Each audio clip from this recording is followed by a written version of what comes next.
Bueno, primero que todo, bueno, a los chicos muchas gracias por la invitación. La verdad que está re bueno poder tener espacios para dar este tipo de charlas y me suma a la propuesta de que todo que se quiera sumar eh, está muy bueno para lo que es la ciudad, que por ahí no hay muchos eventos y demás, que haya uno o dos por mes. La verdad que está muy bueno. Bueno, hoy vamos a hablar un poco de NGRX con Angular. La idea es, obviamente, contar un poco de qué se trata, pero bueno, me parece que lo más interesante es mezclar un poco la parte, si se quiere, técnica y teórica, junto con las experiencias y los obstáculos que por lo menos yo me crucé en este tiempo que estuve trabajando bastante tanto con Angular, con NGRX, y cómo fue, digamos, el camino y la decisión que el equipo tomó para justamente ir por este lado, ¿no? Así que bueno, esto, bueno, creo que algunos ya me conocen, pero bueno, ahora estoy trabajando en una empresa llamada Mobomo, estoy como team lead de un equipo de frontend. Mi stack es, bueno, los primeros años, más que nada backend, con .NET, bueno, .NET Core, Angular, Ionic, y también, bueno, estuve trabajando un poco en React. También, bueno, junto con Joaquín y Franco, que son dos amigos, estamos tratando de meterle, crear eventos y demás a Engie Rosario. Bueno, el mes pasado hicimos un evento que, bueno, pudo venir un chico de Uruguay y una chica de Ndava, Vicky. Y bueno, ahora estamos viendo cómo nos organizamos con todo este tema, pero la intención es seguir organizando y generando espacios para que obviamente no siempre hablen los mismos y que podamos ir compartiendo experiencias y obviamente, como decían los chicos, el que no se quiera sumar como organizador o como speaker, siempre está bueno tener un, un poco un espacio de comunidad y poder relacionar y compartir conocimiento. Y bueno, acá hay una web que en realidad lo que tiene esta web es que tienen todos los slides que tanto este como de otras charlas que hemos ido organizando. Así que bueno, después de cuando termine la charla se pueden meter acá y estos slides van a estar ahí. Bueno, NGRX. Bueno, NGRX es un framework que nos ayuda a construir, digamos, aplicaciones reactivas en Angular.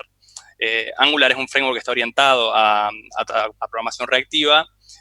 Lo que hace NGRX es ayudarnos a mantener el estado de una manera más ordenada, con un toolset justamente de herramientas para facilitar, resolver problemas al momento del manejo de estado, que más que nada en aplicaciones de complejidad mediana y alta es donde este tipo de herramienta empieza a tener sentido y se necesita, y en algunos casos es prácticamente requerido, digamos, como que no zafás de aplicar ya sea en NGRX o a un framework que te ayude a mantener el estado de tu aplicación.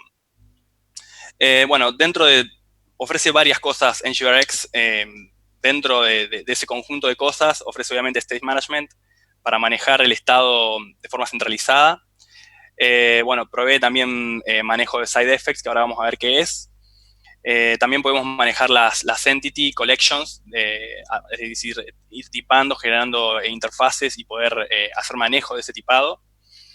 También nos provee la comunicación entre el routing y el state a través de ciertos mecanismos y de algunas técnicas para facilitar ya sea todo el ruteo con el state a medida que vamos navegando y que vamos ruteando nuestro sitio. También provee schematics para generación de código, tanto como una especie de... El CLI de Angular ya provee ciertas líneas de comandos para generar ya sea componentes, servicios y demás. Bueno, NGRX extiende el CLI y ofrece algunas líneas de comando para ir generando ya sea, bueno, efectos, reducers y todo lo que el framework provee. Y bueno, y último, las Developer Tools, que utiliza las mismas que Redux. Básicamente es una extensión de Google Chrome, generalmente se usa en Google Chrome, en otro browser creo que también lo soporta, donde nos provee distintas herramientas, nos permite navegar el estado, ir viendo qué fue lo que pasó, cómo se fueron desarrollando las acciones y cómo va siendo el ciclo de vida del estado. Entre otras cosas, es una herramienta que la verdad que está bastante buena y es una de las que más se usa, pero básicamente es algo que sí o sí, si usamos NGRX, vamos a utilizar.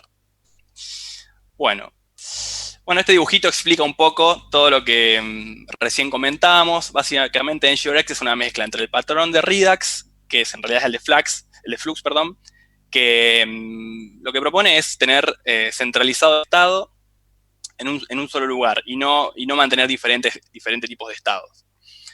También, obviamente, interviene Angular y RxJS, que es algo que en Angular está también, digamos, justamente por lo que mencionábamos antes de programación reactiva, es algo que también vamos a utilizar mucho, el manejo de streams, servicios y demás. Entonces, toda esta mezcla del patrón este de Redux, Angular y RxJS es lo que va a terminar generando NGRX. Si bien vamos a utilizar selectores, vamos a utilizar estado, en realidad, atrás de escena lo que termina siendo son siempre observables, utilizados e implementados a través de un patrón y con todas las herramientas de Angular que ya conocemos. Si nosotros le sacamos la parte de Redux y utilizamos solamente Angular y React.js, sería como mantener el estado de una aplicación mediante servicios. Esta sería como un siguiente paso de complejidad en la cual vamos a introducir este patrón para manejar el estado, manejar un solo estado en la aplicación, y eso nos va a permitir comunicar componentes y justamente compartir estado a través de toda nuestra aplicación. Bien. Bueno, y este dibujito explica un poco cuáles son los actores del esquema de NGRX, más o menos qué hace cada uno y cuál sería la foto que hay que entender sí o sí para utilizar este tipo de framework. Bueno, acá como vemos tenemos una vista, después tenemos un componente en donde se van a dispachar acciones. Una acción es algo que simplemente va a modificar el estado. El reducer va a ser el encargado de modificar ese estado mediante una indicación de una acción. Y después tenemos el store, que es el estado en sí, o sea, es el estado que nosotros queremos mantener. Después tenemos los selectores, que básicamente sería como una query a ese estado. Para los que vienen de backend, imagínense como haciendo una query de SQL o de LINQ, pero a ese objeto en memoria que es el store. Porque justamente es muy común de que no necesitamos traer todo el store o no necesitamos consumir toda la información del store, sino simplemente algo que es de nuestro interés. Entonces, desde un componente vamos a empezar a dispachar acciones para que el reducer modifique el estado y el store va a ir siendo modificado a través de ese flow. Se despacha una acción, el reducer modifica el estado, el store justamente que mantiene ese estado empieza a cambiar y podemos ir consumiendo esa información a través de selectores, de porciones de ese estado en general. Y después tenemos otra cosa, son los efectos, que esto también es muy importante, porque, ¿qué pasa? Los reducers generalmente se componen de funciones que son puras, es decir, vamos a obtener un objeto, lo vamos a modificar y vamos a devolver un objeto nuevo para justamente permitir practicar la inmutabilidad, digamos, no modificar los objetos, sino crear nuevos y devolverlos al consumidor. ¿Qué pasa? En el caso de los efectos, nosotros lo que nos va a permitir es manejar, por ejemplo, requests a servicios o acciones asincrónicas que están por afuera del scope de un reducer. Es decir, el caso típico es cuando tenemos que hacer un request a una API. Ese trabajo se va a hacer en un efecto porque está por afuera del scope del manejo del estado. Entonces, básicamente lo que va a pasar es que nosotros vamos a dispachar una acción, va a haber un efecto que va a estar escuchando esa acción, va a hacer lo que tenga que hacer, va a ser, por ejemplo, llamar a una API o ejecutar cualquier tipo de acción asincrónica. Cuando obtengamos la respuesta de ese request, vamos a generar una nueva acción, la cual va a ir y va a volver al reducer y continuar con el flow normal. De esa manera, NGRX nos ayuda justamente a controlar esos side effects y no tener que generar ni request del lado del componente, y obviamente del lado del reducer no se puede porque no es la idea de tener comportamiento sincrónico o side effect en el scope de una función pura. Así que bueno, esto es bastante complicado, pero bueno, vamos a ir viendo actor por actor y tratando de entender cómo funciona este framework, y también lo que es muy interesante es cómo uno llega a tomar la decisión de ir por un tipo de solución como esta. Y por qué no, o sea, en qué momento uno dice, bueno, acá la verdad que no, estoy renegando mucho para mantener el estado, es muy difícil de vaguear, el troubleshooting de los bugs es complicado. Va a llegar un punto que vamos a charlar y yo les voy a contar cómo fue que el equipo en donde yo estoy trabajando decidió ir por este tipo de solución y cuáles fueron los pros y los contras de eso. Así que bueno, acá agregué una especie de quote que me pareció que está muy piola, porque básicamente lo que dice que Redux o NGRX no es para hacer cosas simples. Porque justamente cuando entramos a querer hacer algo simple con esto, nos vamos a empezar a empantanar y nos va a costar verdaderamente poder sacar o resolver las cosas de manera rápida y limpia. En realidad, este tipo de patrón o este tipo de framework se necesitan cuando tenés que hacer cosas que son muy complicadas de una forma simple. En realidad, más que simple, ordenada y parametrizada. Pero si el scope de la aplicación en la que estoy trabajando es simple, o sea, son formularios o un estado de complejidad media o, si se quiere, más que nada baja, no es recomendable este tipo de implementaciones porque se reniega bastante y como que no vamos a poder obtener la ganancia y los beneficios que esta herramienta nos da. Entonces, una de las primeras cosas es que es muy propenso a overkill este tipo de frameworks y es muy común que por ahí por querer implementar un framework o tratar de aprender, no siempre es lo que nosotros necesitamos. Así que bueno, este quote está bueno porque justamente dice eso de que siempre hay que tratar de mantener, de no meter overkill y verdaderamente utilizar las herramientas cuando sean necesarias. Bien. Bueno, pasamos al store. Esto, en realidad cuando yo armé esta charla es como que justamente, como veníamos charlando del tema de la complejidad y demás, lo que vamos a hacer es ver muy por arriba de qué se trata cada uno de los actores y después, obviamente esto no tiene nada que ver con una implementación de la vida real de un proyecto complejo, pero la idea es al menos tener un pantallazo de qué significa cada uno de los actores principales de NGRX. El store básicamente es un objeto en memoria que obviamente está tipado mediante interfaces que va a representar el estado de la aplicación. Es un estado compartido, que es como el single source of truth, eso significa que es algo que va a estar a través de toda la aplicación y va a estar disponible. En este caso, bueno, como ven acá, es simplemente un estado inicial con un counter y con información que se va a ir manipulando, pero no representa más que una interfaz y un esqueleto, si se quiere, del estado que vamos a manipular. Bueno, las acciones, como decíamos antes, son las que nos van a nosotros permitir modificar el estado. Como ven acá, en NGRX es muy fácil implementar una acción. Utilizamos createAction, que está dentro de NGRX Store, NGRX Store, y como parámetro recibe un texto, que este texto es el que tiene que ser representativo para que después nosotros en las DevTools podamos ver qué acción se ejecutó.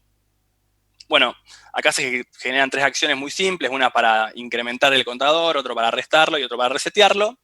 Pero en realidad las acciones no hacen más que decirle al reducer qué es lo que tiene que hacer. El verdadero encargado de modificar el estado va a ser el reducer. Bueno, el reducer, como ven acá hay un estado inicial y el reducer es básicamente una función pura. Como se puede ver, fíjense que acá el reducer se inicializa mediante el método createReducer, recibe un estado inicial, que es el que vemos acá, donde tenemos home y away, y después tenemos las acciones. Una para el home score, ¿esto qué quiere decir? Que recibe el state y le incrementa una unidad. Lo mismo para away, o sea, lo importante de ver acá es que en el reducer es una función muy simple que lo que hace va a recibir el state actual y va a modificarlo para que se sume en 1. Y después, acá abajo hay un meta reducer que lo que va a hacer es exponer el reducer que generamos acá arriba donde dice create reducer. Pero como ven acá, estas son funciones puras que simplemente reciben parámetros, modifican el estado, generan nuevos objetos y lo devuelven al consumidor. Bien.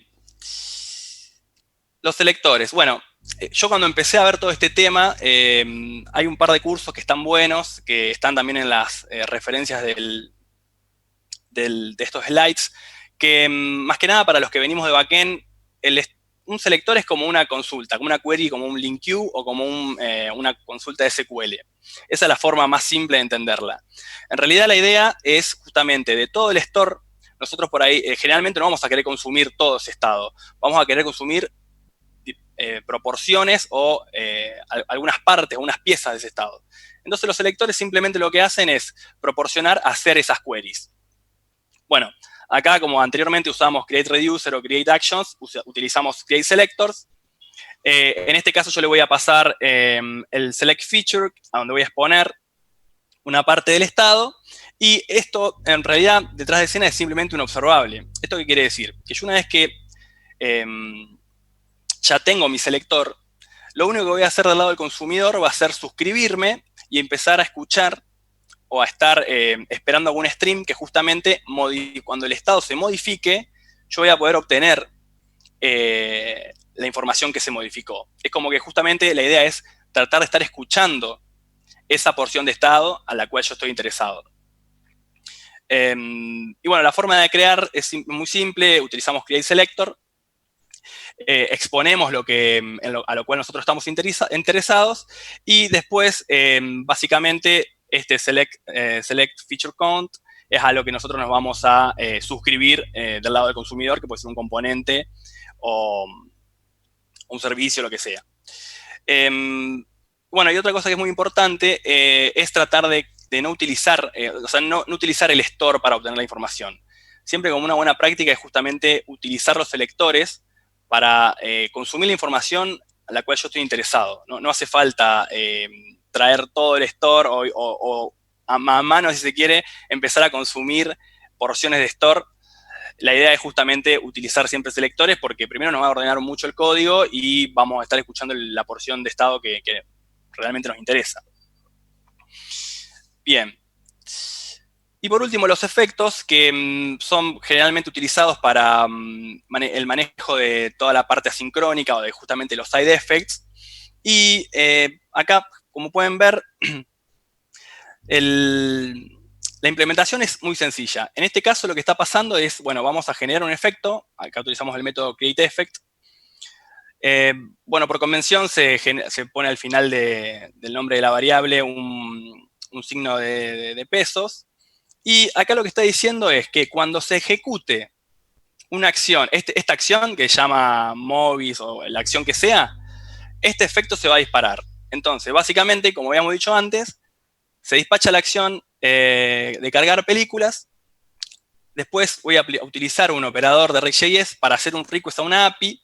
Y después acá, como pueden ver, voy a ejecutar una nueva acción, que es que las películas se cargaron exitosamente. El flujo o el flow de un efecto es siempre lo mismo. Se despacha una acción, el efecto en este off type justamente va a decir cuándo se va a ejecutar, o sea, cuáles son las acciones que va a estar escuchando el efecto. Se genera el side effect, o lo que va a ser asincrónico, generalmente un request a una API, y finalmente siempre se devuelve una nueva acción. Y esa acción es la que va a ir y va a actualizar el reducer. Entonces, de esa forma nosotros aislamos los requests de la API y podemos seguir generando y manipulando el store mediante los reducers. Pero el flow es siempre lo mismo. Escucho un tipo de acción, genero el efecto sincrónico y vuelvo a despachar otra acción para modificar el store. En este ejemplo, bueno, está bastante simple, pero yo puedo generar acciones con parámetros y demás para poder justamente modificar los reducers. Bueno, hasta acá ya vimos un poco de qué se trata cada uno. Obviamente esto, si nunca vieron NGRX y demás, lleva un tiempo, es medio complicado.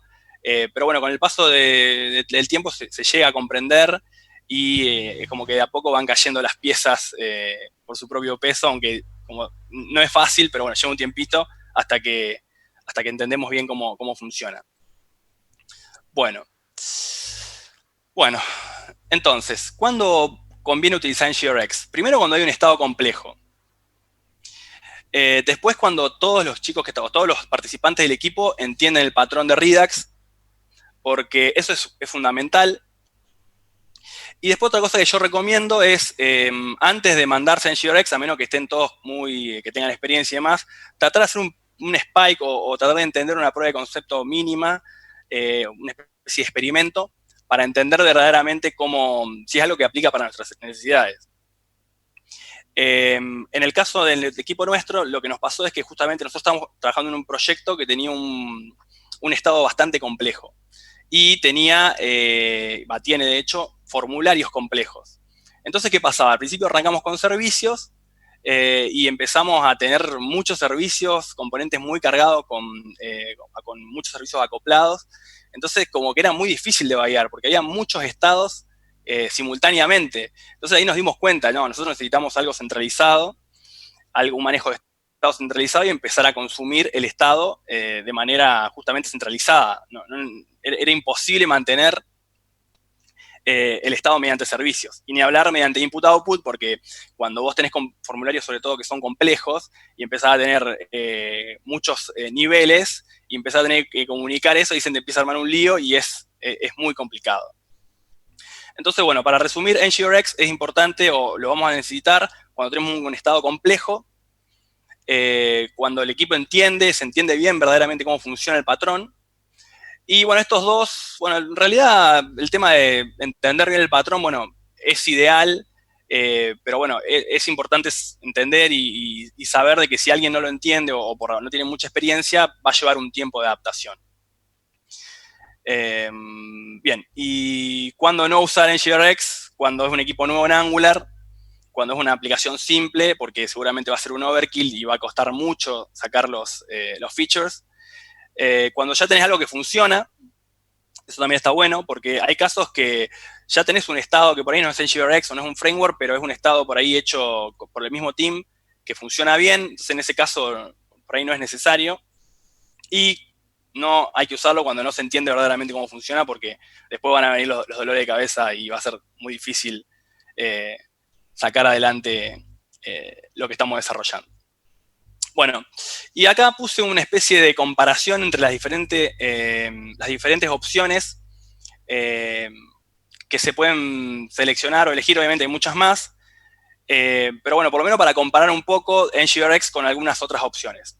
Bueno, la primera sería servicios, que es básicamente utilizar RxJS plano, sin ninguna librería. Lo que tiene de positivo es que es bastante fácil de comunicar los componentes, pero como mencionábamos antes, es difícil de mantener. Cuando empezamos a tener muchos servicios inyectados en un mismo componente, ahí es donde empiezan los problemas, porque son muchos estados a la vez, no hay un solo estado. Bueno, NGRX como pros es que, bueno, obviamente vamos a manejar la data de manera inmutable. Tenemos las React DevTools, que eso es algo que lo vamos a usar todo el tiempo.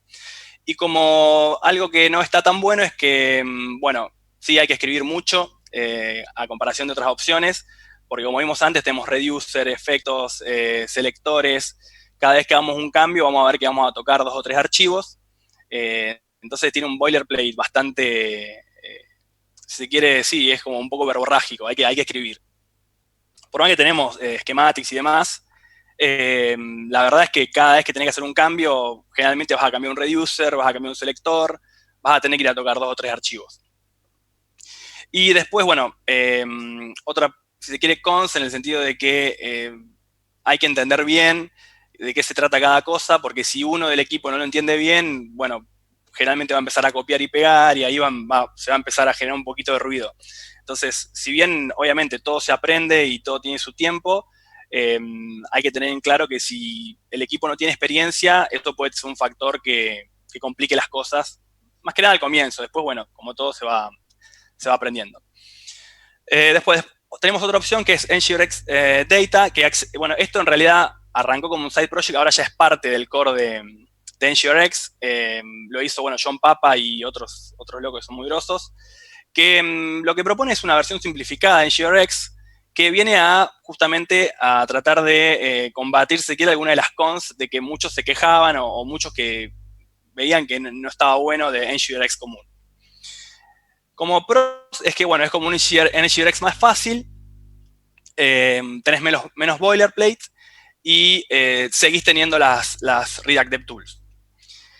Como cons, que lo que tiene es que, bueno, todo lo que no escribís en realidad se está pasando, pero se hace, si se quiere, de manera automática, o el framework lo resuelve para justamente evitar todo el tema del boilerplate y demás. Es como una especie de magia. Bueno, volviendo atrás a la decisión de por qué el equipo nuestro decidió ir por NGRX, fue porque en el equipo en ese momento estaba yo y 2 chicos más que tenían bastante experiencia en Redux. Y cuando yo les propuse todas estas opciones, me habían dicho, bueno, mira, esta está buena, pero la verdad que no sabemos bien qué está pasando atrás de todo. Preferimos ir por el lado de NGRX porque tenemos más control de lo que está pasando. Entonces, bueno, en ese caso nosotros descartamos NGRX Data, pero por ahí para otro equipo puede aplicar tranquilamente. Bueno, y por último está Observable Store, que es una librería que es como un híbrido entre todas las otras, que, bueno, es de un desarrollador llamado Dan Walling, que, bueno, el chabón también es muy grosso, que es como que hace un mix entre NGRX Data y los servicios. Como cons, bueno, no tenés las DevTools, pero te permite utilizar inmutabilidad y ahorrar boilerplate, o sea, no tenemos que escribir action, reducer y demás, con un framework desarrollado por él mismo. Yo la verdad que lo puse acá, no lo investigué mucho, no sé qué tan proeficiente será, pero bueno, es una opción por lo menos para considerar. La idea justamente de esto es decir, bueno, a ver, antes de tomar una decisión, sobre todo en proyectos que empiezan de cero, como fue el caso nuestro, una decisión tan importante como es la de Stage Management, considerar varias opciones y en función no solamente de la parte de requerimientos, sino también del equipo que tenemos, de qué skillset tiene cada uno de los team members. Son como muchas cuestiones a tener en cuenta. Entonces, bueno, al menos con este skill sabemos las diferentes, tenemos 3 o 4 opciones, después hay otras librerías más, estas NGXS, Akita, que bueno, yo puse estas 4, porque bueno, en su momento cuando tomamos la decisión, yo armé una especie de presentación parecida a esta, y se la presenté al equipo, y entre todos tomamos la decisión de ir por NGRX, porque bueno, en nuestro caso, como les decía, el equipo tenía experiencia en Redux, pero bueno, puede no aplicar para otros equipos. Lo interesante de esto es poder analizar y no decir, che, bueno, agarro esto y lo implemento y chau. Bien. Bueno, y este dibujito que es de un curso de Dan Walling, que ilustra un poco cuándo va cada uno. Observable Store y NGRX Data, por ahí hay aplicaciones que son de complejidad media. Si es simple, evitemos el overkill y usemos services. Y si es complejo, ahí sí, o medio complejo, ahí sí vale la pena implementar NGRX o algo similar. Bien, bueno, acá yo puse estos usuarios de Twitter que generalmente postean cosas de NGRX o cosas relacionadas. Mike Ryan Dev es un dev que está en el core de NGRX, que, esto una de las cosas que está buena que para entender la complejidad de NGRX, cómo nace, Mike Ryan y otros devs estaban desarrollando un juego y tenían un juego así tipo de pelea, tipo de tiro, yo soy malísimo para los juegos, pero tipo el Counter, poner algo así, o un juego multiplayer o no sé cómo se llaman esos juegos, tipo Counter. Y tenían que mantener el score o la vida, digamos, de cada uno de los usuarios, y entonces la dificultad que ellos tenían, que básicamente en todo lo que pasa en el juego, influía en ese estado. Entonces, a partir de eso, ellos empezaron a desarrollar un framework para mantener el estado ese, porque prácticamente ese estado era modificado desde todos lados. Entonces, bueno, se encontraron con los problemas que decíamos antes, componentes con un montón de servicios inyectados, súper acoplados. Entonces, a partir de eso surge lo que es NGRX. Bueno, terminó mutando y ahora es un framework que la mayoría de las empresas o de las aplicaciones complejas utilizan. Después está Narwhal, que es una empresa que utiliza NGRX y que provee unas aplicaciones y está constantemente generando contenido para NGRX, para Angular en general. Bueno, Débora Curata, que tiene un montón de trainings de NGRX, de Angular, como que tenés un poquito de todo para ver. Y Aaron Frost, que ahora no está más, pero él organizaba un podcast que por ahí invitan a gente del core de NGRX o de Angular en general.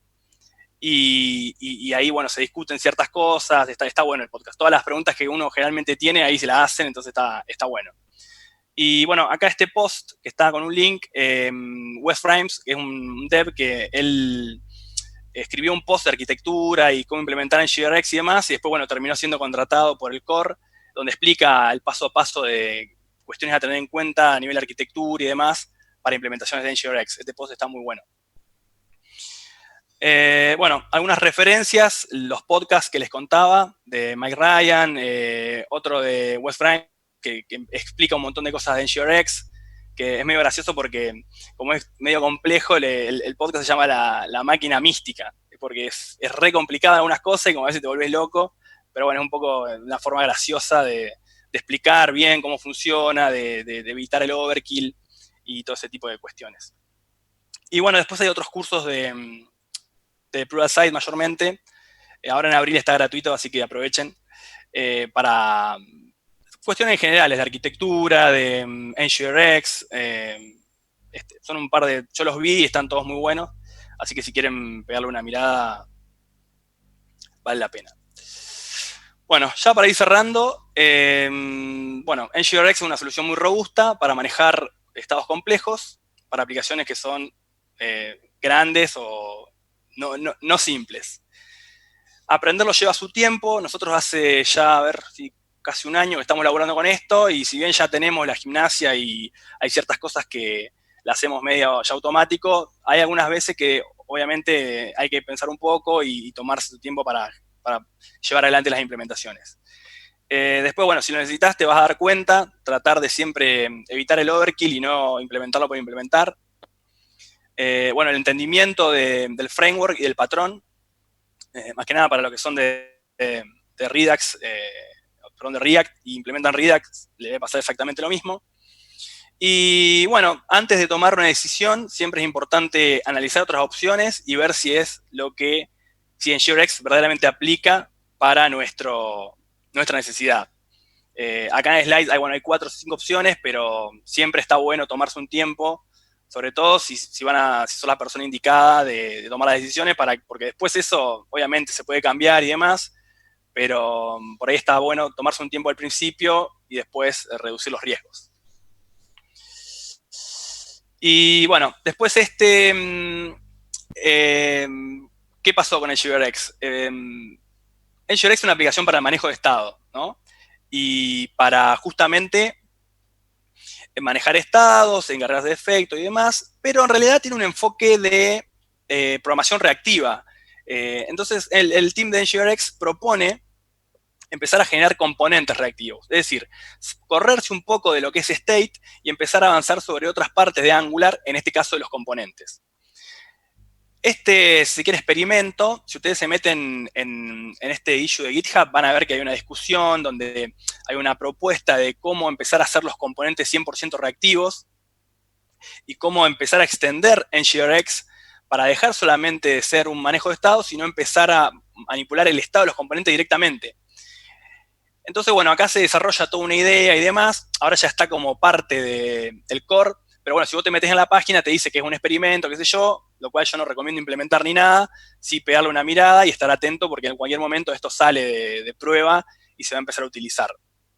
Pero bueno, básicamente es NGRX corriéndose un poco del estado y empezar a trabajar los componentes para que sean 100% reactivos. Y se acoplen con el store, las acciones y demás. En un principio fue el store, después fue el routing, después fue como que el NGRX va creciendo y de a poco ya deja de ser un simple stage management y empieza a tomar otras responsabilidades por sobre Angular.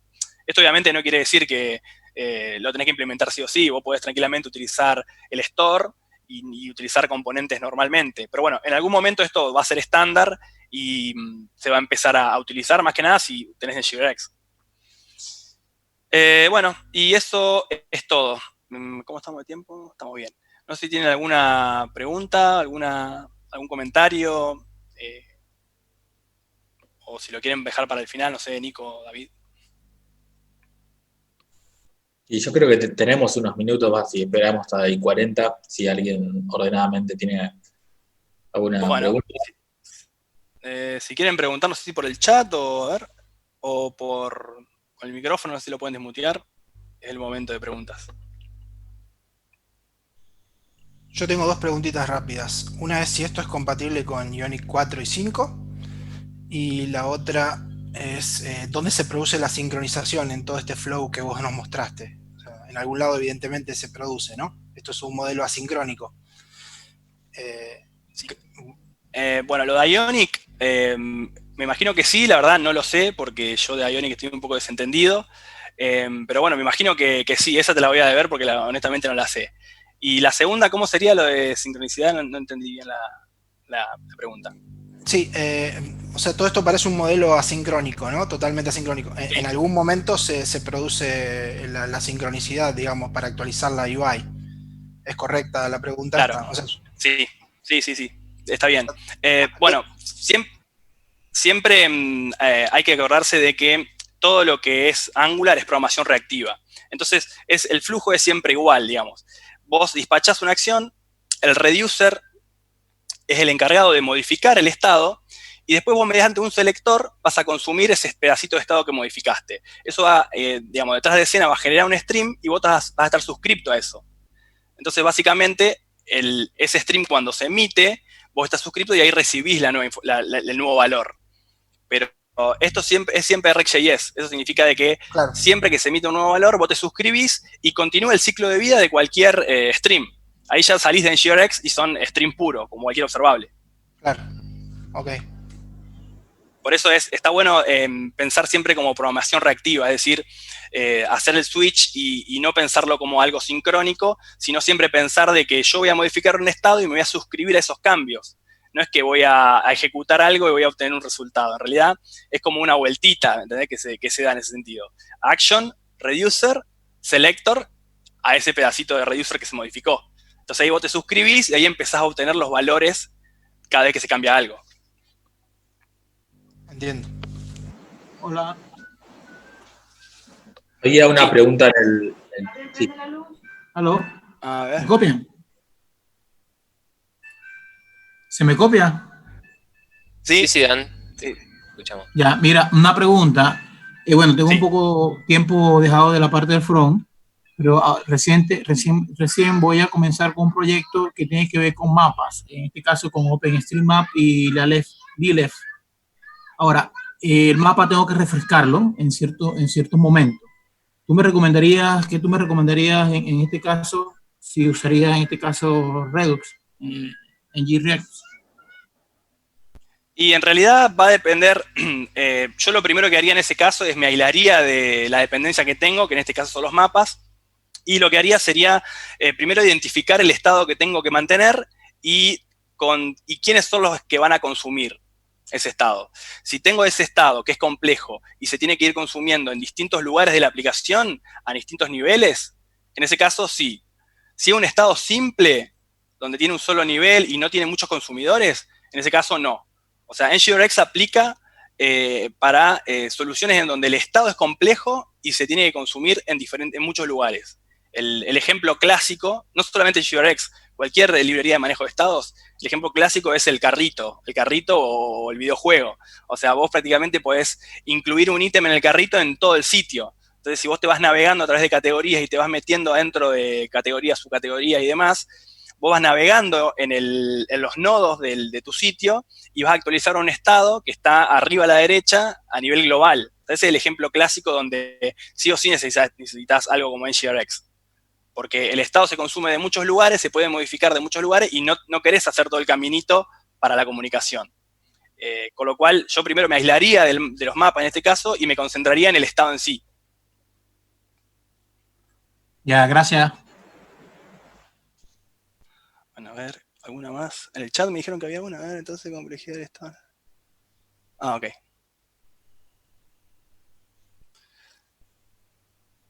Bueno. Sí, había una pregunta sobre, pero creo que la contestaron, sobre si hay caché para queries costosas. Claro. Sí, no sé si la viste saliendo. Okay. Sí, en realidad esto está en memoria, es como dice ahí Javier, es un estado que es un objeto en memoria, con lo cual se va a consumir lo que esté en memoria en ese momento. Bueno, hoy por hoy sabemos que Chrome es bastante costoso en términos de memoria y demás.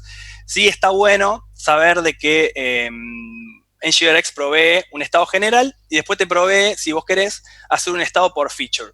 ¿Qué quiere decir esto? Que, por ejemplo, no querés hacer un estado en particular para una feature de tu sitio. Lo podés hacer tranquilamente. Pero eventualmente, a medida que vos vas navegando, ese estado se va a ir hidratando. Con lo cual, tenerlo de manera global o tenerlo de manera por feature está bueno a nivel de organización de código y demás, pero eventualmente, a medida que vos vas navegando, ese estado se va a ir hidratando. Con lo cual no quiere decir que si vos tengas estado por feature, no se va a llenar tu estado y no vas a tener un estado, si quiere, cargado, entre comillas.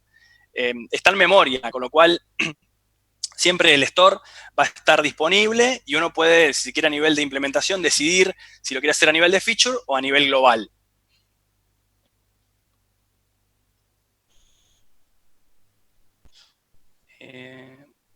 Bueno, ¿alguno más? ¿Alguna otra duda? ¿Pregunta?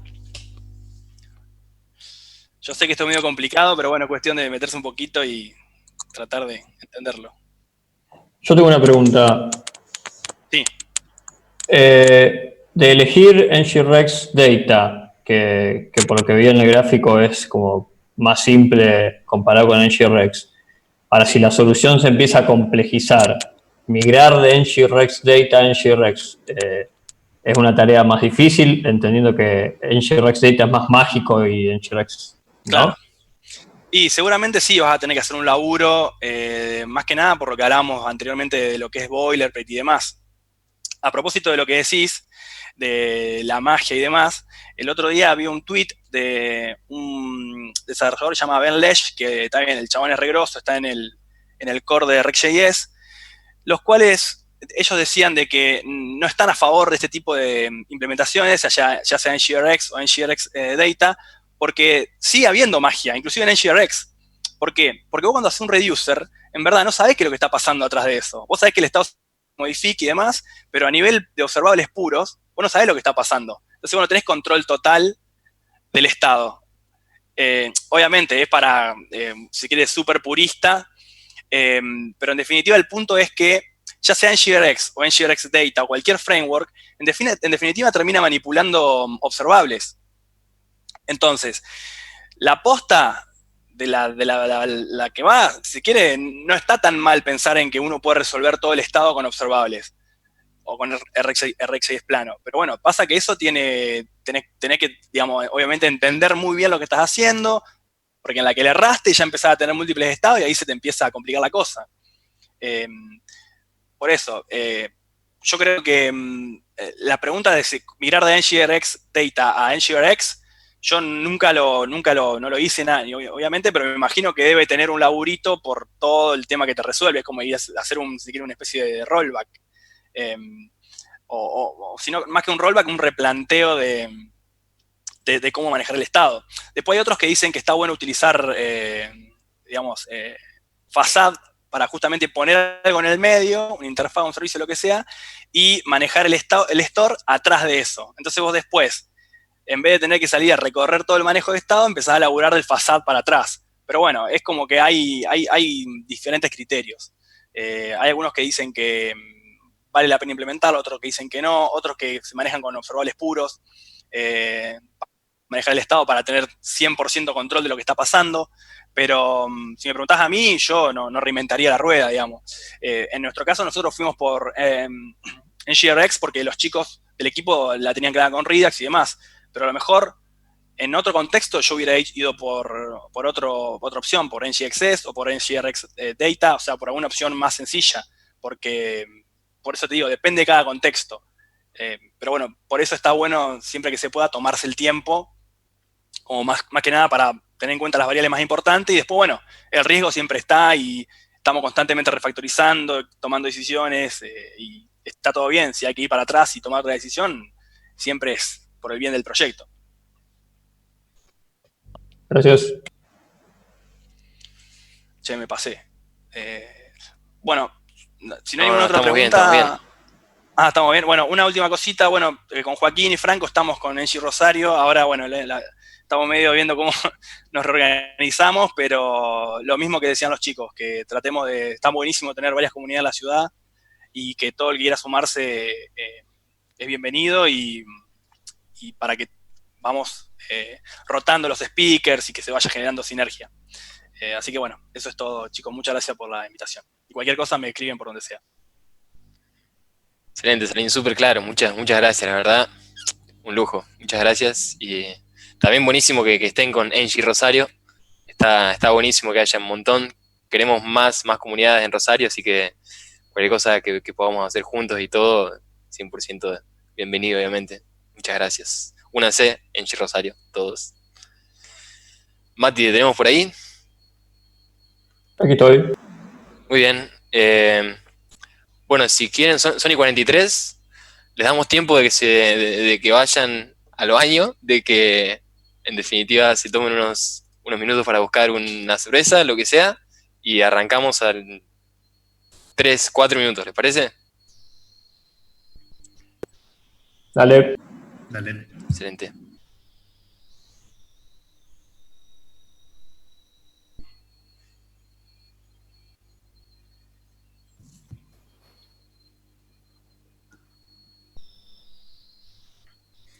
Mientras tanto, toda la gente que está acá, ¿están todos en Slack? ¿Están todos en el Slack de Debe Ross? Si alguien no está, que por favor nos cuente.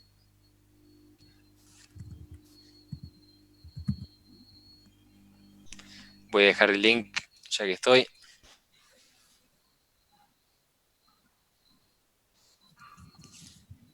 Únanse, inviten a sus amigos, amigas, a todo el mundo.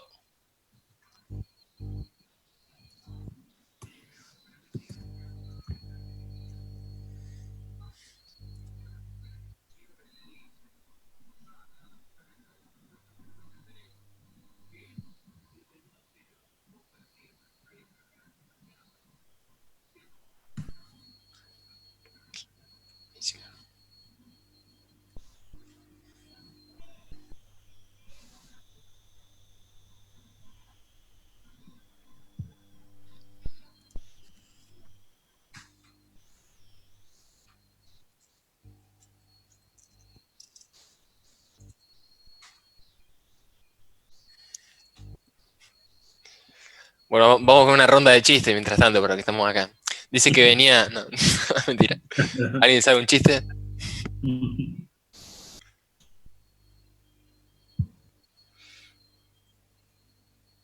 Porque a los informáticos les gusta mucho la leche entera. ¿Por qué, Fede? Porque son 1024 GB. Malísimo, ya sé. Jugado. Te escribieron jugado tu chiste. Le salió bien igual. Se hace un vampiro en un tractor. ¿Qué hace un vampiro en un tractor? Sembrar el pánico. Oh.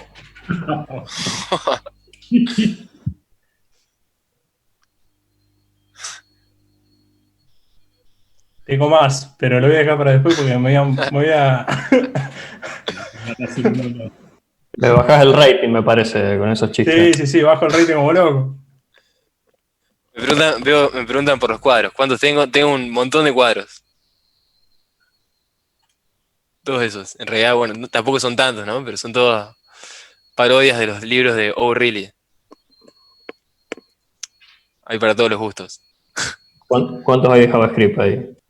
De JavaScript en particular no hay ninguno, pero por ejemplo los títulos son memorizando 6 comandos de Git, cambiar cosas y ver qué pasa, googlear el mensaje de error, copiar y pegar de Stack Overflow, y el que están viendo ahí dice Temporary Workarounds.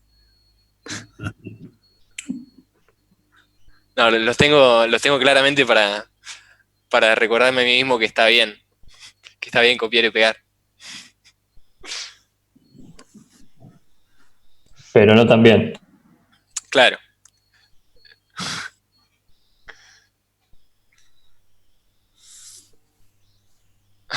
Mal, está todo enrollado el cable de mierda. Bueno, puede fallar. Recién me di cuenta.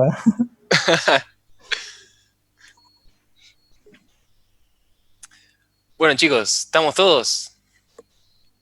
Sí, estamos todos. Vamos.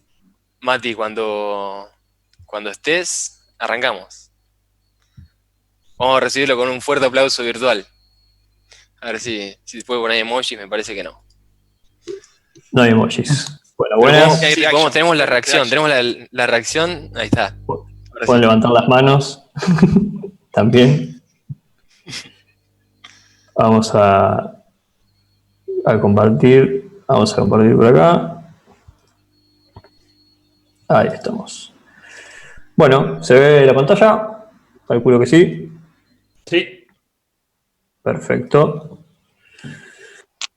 Bueno, de paseo por Django con el nuevo logo de Ross estrenado, primer slide. Un poquito la idea de esta charla es contarles un paneo general de Django.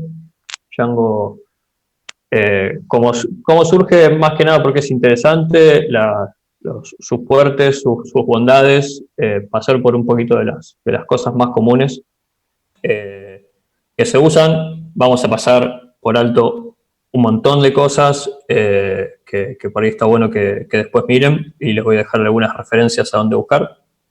Pero en general es un paneo general de la herramienta. En sí la agenda es esta. Django in a nutshell, contarles un poquito cómo va. El ORM de Django y el admin, que son dos de sus herramientas por ahí más interesantes para mirar, o de lo que nos provee Django, dentro de todo piola. Y después Django Red Framework, que es un proyecto aparte, es a lo que se le puede integrar a Django, y como bueno dice el nombre, para que lo que tenemos armado en Django ahora lo podamos exponer como un servicio REST. Mati, si me permitís, me parece que estamos viendo el monitor 2 porque estamos viendo el current slide y el next slide. Es muy probable. Así que vamos a acá. ¿Qué tal ahora? Perfecto. Bien, me spoileé todo entonces. Pero bueno, acá está Django. Que bueno, mucha gente por ahí lo confunde con la película, pero sí, el nombre originalmente viene del cantante, Django Reinhardt. Cosas no útiles para contar, pero bueno, si les interesa, busquen Django Reinhardt, es muy buen músico. Tiene canciones piolas. Gran guitarrista.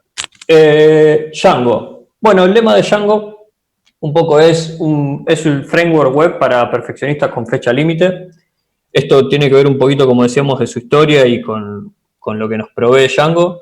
Django es un framework de Python, es un framework para hacer aplicaciones web. Y se originó en 2003 en un periódico, un diario de Estados Unidos.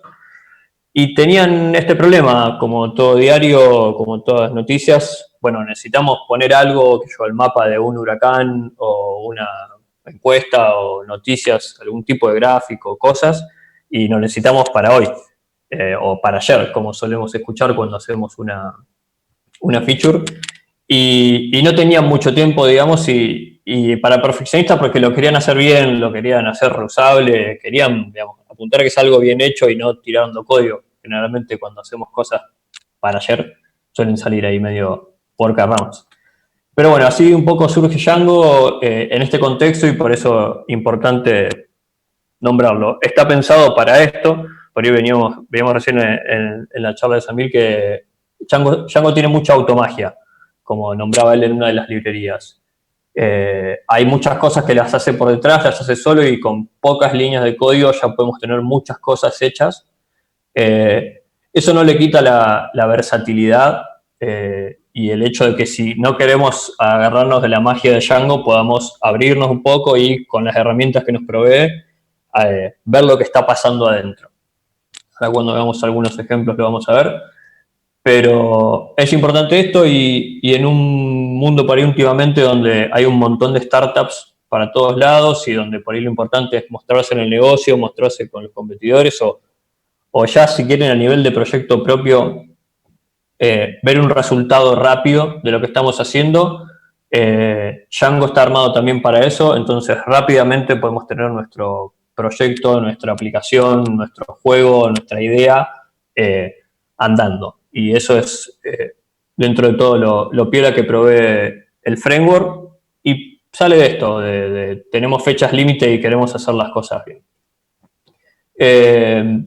¿Quién usa Django? Bueno, muchos de estos logos reconocidos, esto anda a chequearlo a Google, pero sí, Spotify y Instagram por ahí el que ha salido hace un par de años contando todo su stack, y Django es gran parte de lo que hace Instagram por detrás, de lo que provee y de lo que alimenta Instagram, y podemos ver un poco entre los loguitos que tenemos acá el potencial, digamos, y lo que nos provee Django. Poder hacer cosas rápido, manejar gran cantidad de usuarios, como las primeras 4 aplicaciones que vemos tienen.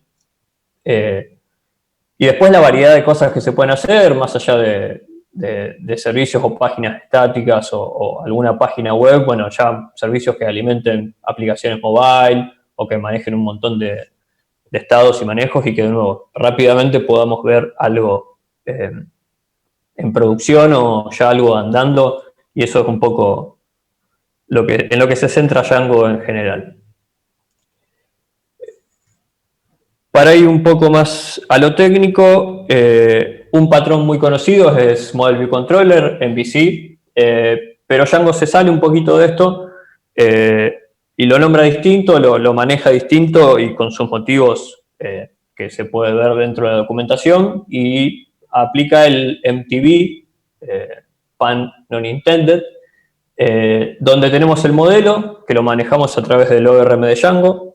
El ORM es, para quien no lo conoce o quien no usó nunca ninguno, cómo manejar lo que tendremos en bases de datos relacionales, de ahí la R, en objetos dentro de nuestra aplicación, que es lo que uno más está acostumbrado a usar cuando programa. Entonces hace ese mapeo. Django provee su propio ORM, que permite integrarlo, generar migraciones, hacer consultas. Lo vamos a ver un poquito más en detalle, como decíamos antes. Entonces, el manejo de los modelos y la base de datos va a pasar por ahí. Internamente, Django también lo usa, y hay varias de las funcionalidades de Django que usa a través del ORM o que ya nos provee de entrar e instalar. Así que también está de ese lado. Los templates, esto es un poquito, digamos, abandonado en el hecho que el frontend pasó de ser HTML estático con CSS y JavaScript hace 1500 millones de años, pasaron a ser APIs REST, que después con frameworks como Angular, React, que vimos antes, se hace el frontend, y bueno, se suelen comunicar con backend si lo necesitan. Puede ser en JavaScript o en otro lenguaje, y bueno, Django puede ser uno de esos backends. Pero bueno, también ven integrados si no queremos hacer algo muy complejo o algo más simple. Imagino el New York Post o alguna aplicación que solo tenga que mostrar algún estado. Django tiene su propio template engine, también integrado con su lenguaje de template, que viene dentro del framework y está muy útil también para hacer algunas cosas. Y después las vistas, que son clases o funciones de Python que van a manejar o interpretar lo que son los requests que nos vengan del servidor, que nos vengan del front, perdón, y dar la response que sea necesario. Eso todo también lo vamos a ver acá en este grafiquito, cómo lo va manejando, pero Django provee todo ese circuito también. En sí, el ciclo del request dentro de Django, lo vamos a señalar a ver con el mouse, si se llega a ver, pero cualquier pedido que venga del front, de la página, va a pasar por el urls.py, que es un mapa de URLs que nos va a decir a qué vista tenemos que, o qué vista Django se va a dirigir dependiendo de lo que preguntemos. Si ponemos barra usuarios, irá a la URL barra usuarios, que entrará a esta vista y hará lo que la vista diga, la función o la clase que tengamos acá ejecute. Acá puede consumir datos o escribir sobre el modelo, de nuevo, muy aplicado al caso que tengamos hecho en el código. Y en base a lo del modelo, la vista puede devolver un archivo HTML ¿sí? No necesitamos ninguna extensión mayor, solamente le decimos a Django que renderice ese archivo HTML con el template, y adentro de ese archivo podemos poner algunos tags, algunos mecanismos que nos provee el template engine de Django para formatear o insertar la información que queramos ahí. De no ser así, podemos devolver un simple JSON y la vista pasa a ser algo más usable para un framework de frontend. No vamos a entrar tanto en detalle en esto de template, como les decía recién, porque es algo que se usó hace bastante, sigue estando y está dentro del framework si se quiere utilizar, pero no quisiese ahondar tanto en esto. Sí me parece por ahí más interesante ahondar en lo que es el ORM, que lo vamos a ver, y después ver cómo podemos hacer que esto sea algo REST también muy fácilmente. Avancemos por acá y vamos a empezar con lo que es el ORM de Django.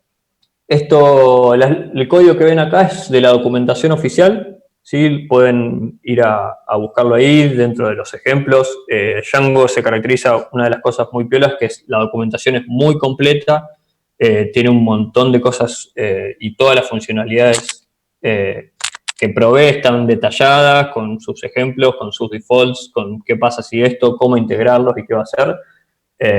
Eso es uno de los fuertes también. Hay una comunidad muy grande dentro de, o que respalda el framework, y digamos, uno de los frameworks más usados en Python para hacer aplicaciones web. Lo que estamos viendo acá es el archivo models.py, o comúnmente el archivo models.py, donde Django donde vamos a detallar los modelos. ¿Sí? ¿Qué van a hacer los modelos? Se van a representar luego a través de Django y sus migraciones y su manejo de la base de datos, se van a representar en tablas de la base de datos. ¿Sí? Nosotros lo que hacemos es escribir códigos acá, con heredar de model directamente, ya Django lo va a interpretar como es un modelo, es una nueva tabla, y se va a ocupar de hacer un montón de validaciones y chequeos y creaciones de tabla. ¿Sí? Eso en principio, y después qué podemos acceder de este lado. Para nombrar un poco, con charfield creamos un campo, una columna SQL del tipo string. Con textfield es lo mismo que charfield, pero tiene mucho más longitud. De hecho, no es necesario especificársela. Por ejemplo, todos los campos, acá no hay ningún ejemplo, pero pueden ser nulls. Acá hay un email field. Ya Django se encarga de validar que lo que se inserte acá sea un email, en vez de escribir un regex asqueroso que siempre se rompe y nunca anda. Django ya lo tiene integrado, entonces si queremos poner algo acá que es un email, por ejemplo, Django ya nos va a marcar el error. Tenemos acá formato de fecha, puede ser un formato de fecha y hora, si es un datem field. Tenemos, por ejemplo, acá un integer field. Bueno, hay un montón de relaciones. Después hay un montón de campos más, y la base de datos los aporta. Podemos guardar JSON, podemos guardar positive integer field. Entonces ya la estructura de la base lo optimiza mucho mejor, porque sabemos que siempre va a ser positivo. Los que vamos a poder detallar un poquito, si quieren, es foreign key. Esto va a crear automáticamente una foreign key con el campo, con la tabla block, y se las estamos especificando acá con la clase directamente. ¿Sí? Se puede pasar de otra forma, se puede pasar como un string, block, y Django lo va a interpretar también. Pero ya Django lo que va a hacer es aplicar esta relación, y ahora vamos a ver después, cuando empecemos a acceder a los datos que tenemos de nuestro modelo, de nuestra base, cómo ya tener en entry el acceso a block o el acceso a todos el block que esté creado acá, o cómo block puede ver todas las entradas que tiene relacionadas. Y otra relación que Django también se va a ocupar solo de manejar es un many-to-many, ¿sí? Esto es que entry puede tener varios autores y autores pueden estar en varios entry. Entonces Django se va a encargar de crear una tabla de relaciones aparte. De nuevo, acá hay mucha automagia, ¿sí? Y le podemos especificar a Django: quiero que uses esta tabla específica y agregarle valores. Si nosotros no especificamos nada, vamos a tener un mapa de ID con ID, pero le podemos especificar una tabla aparte o un modelo que creemos nosotros, ¿sí? Y agregarle valores, como que cuándo se creó. Hay un montón de funcionalidades dentro de los campos del modelo de Django. Se le puede decir, por ejemplo, a los campos fecha que cuando se cree esta entrada, automáticamente se setee la fecha del momento, como para hacer auditoría, y montón de campos más. Acá no hay ninguno, pero hay, bueno, campos booleanos, en ese sentido está lleno de cosas. Tiene soporte con un montón de backends de bases de datos. Por defecto va a usar SQLite 3, pero se puede conectar con MySQL, con Postgres. En sí, Django usa bases de datos relacionales porque también internamente lo utiliza, pero bueno, también un montón de extras que se le pueden agregar para bases de datos no relacionales. Seguimos por acá. Y bueno, conservando el mismo ejemplo, de nuevo esto es de la documentación oficial de Django. Si importamos de modelos, block.models, que es la aplicación esta, importamos block, este modelo, lo podemos instanciar como si fuese, porque lo es, una clase normal, y hacerle p.save. Django usa Active Record, y los permite que, o lo que plantea ese patrón es que esto que está acá sabe cómo guardarse en la base de datos, sabe cómo recuperarse, sabe cómo cambiar, es activo en el manejo de sus datos. ¿Sí? Le podemos detallar acá, fuera de esta función, un montón de funciones o propiedades o datos calculables, porque en esencia esto termina siendo una instancia y lo tratamos como un objeto más. ¿Sí? Entonces B puede tener propiedades calculables o un montón de validaciones internas. Podemos sobreescribir el save y decirle que haga algo cuando se salve. Entonces nos provee de toda esa información. También podemos crear, por ejemplo, varios autores. En vez de instanciar la clase y después poner guardar, podemos decirle author.objects, y este object, que Django ya lo integra por defecto, cuando uno hereda el model, es lo que se llama el manager, que se va a encargar de conectarse con los datos. Entonces le decimos crear con nombre Paul, que es lo que necesita author para crearse, y eso directamente va a ejecutar un insert en la base de datos. Nosotros podemos ver, a través de una herramienta de Django que es Connection, podemos ver qué SQL ejecutaría esto y directamente ver qué hace, pero en esencia va a ser un insert sobre la tabla author. Y luego de tener estas 4 variables, por ejemplo, le podemos decir a una entrada que ya tengamos creada, a sus autores, ¿sí? Agrega estos 4. Y ahí donde podemos ver, por ejemplo, que entry tiene authors, que es un many-to-many fields, y le estamos diciendo agrega estos 4 autores. Lo que va a hacer es en esa tabla de relación crear esas relaciones nuevas. Entonces, con pocas líneas de código ya estamos manejando la base de datos, ya estamos insertando datos y trayéndolos o creándolos. Ahora vamos a ver un par de queries más, sin necesidad de escribir SQL. Ahora bien, esta automagia o lo que hará Django cuando hace un create también nos permite que si queremos nosotros escribir SQL, porque de nuevo, todo esto es SQL generado por Django, nosotros podemos escribir en un string nuestra propia query SQL y decirle ejecutar este SQL específico. Django nos da esa versatilidad para o usar el ORM en cuestiones sencillas, o si vemos que la query de Django no nos satisface o queremos hacer una query optimizada porque la hemos puesto en nuestro motor y ejecutarla, le podemos decir ejecuta esta query generalmente para traer alguna consulta. De nuevo, acá hay mucha más información sobre la definición de los modelos. Le podemos definir qué constraints puede tener, si queremos alguna unique sobre qué se tiene que validar. Si nosotros no le definimos ningún campo que sea el identificador de la tabla, el ID o el PK, Django lo va a hacer solo. Vamos a acceder siempre a un objeto, por ejemplo, John, y lo hacemos después de crearlo John.id, nos va a devolver el ID. De lo mismo si hacemos .pk, PK y ID son similares, devuelven el mismo valor, básicamente son lo mismo. Entonces nos da esa versatilidad también. O podemos elegir nuestro propio identificador y hacer que este integer field sea la primary key. Eso nos permite hacer también validadores, por ejemplo, de que no se puede repetir un nombre y un email. Entonces, si queremos insertar un autor con el mismo nombre o un email que ya existe en la base, Django no nos deja, pero puede haber autores con el mismo nombre e email distinto. Todo esto se puede definir de nuevo como código Python acá. los invito de nuevo, como siempre, van a ver esto muy introductorio, a que vayan y vean todas las opciones que nos brinda, pero manejando los sonos con Python y con los que nos provee Django podemos acceder o ya definir nuestra base de datos. Ahí, perfecto. Bueno, vamos a ver algunas queries. Dejo el modelito acá o la información por ahí para que lo tengamos en cuenta al momento de leer. Hay dos cosas piolas que nos provee Django y acá, bueno, sigue la automagia que nos va dando. Esto se empieza a poner por ahí un poquito difícil a veces de leer o de adivinar un poco, pero con una buena herramienta o entendiendo un poco la documentación o cómo lo hace, termina siendo bastante intuitivo. En esencia, Entry Objects, que esto va a acceder a la tabla de todas las entradas que tengamos en nuestra base. Queremos filtrar, y esto va a ser un where en SQL, todos los headlines, ¿sí? Uno de los campos que tiene Entry, que empiecen con what. ¿Sí? Entonces, esto solo, llegando hasta el paréntesis, ¿sí? Nos va a mostrar solo, o nos va a devolver hasta acá, solo las entradas que empiecen con what.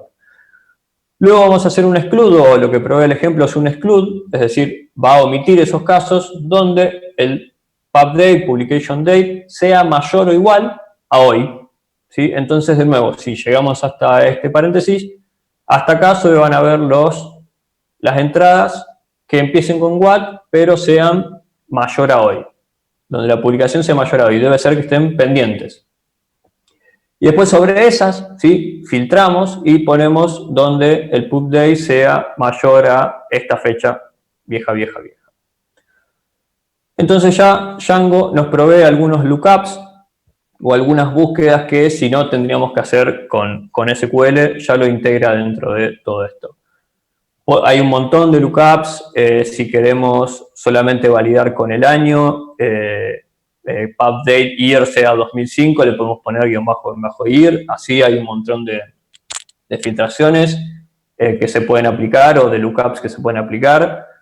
Sobre esto se puede hacer un .exist y nos va a devolver un booleano para ver si todo lo que hemos filtrado al menos hay un caso. Entonces eso, por ejemplo, es mucho más performante que traer todos los objetos, ¿sí? O traer todo lo que venga acá. En esencia, filter nos va a devolver una lista de objetos, de instancias de entry que cumplan con estas condiciones. Después podemos buscar el primero, podemos hacer un get por ID, se pueden hacer de nuevo un montón de búsquedas específicas o más performantes, pero bueno, esto es un poquito la idea de los lookups que nos provee Django.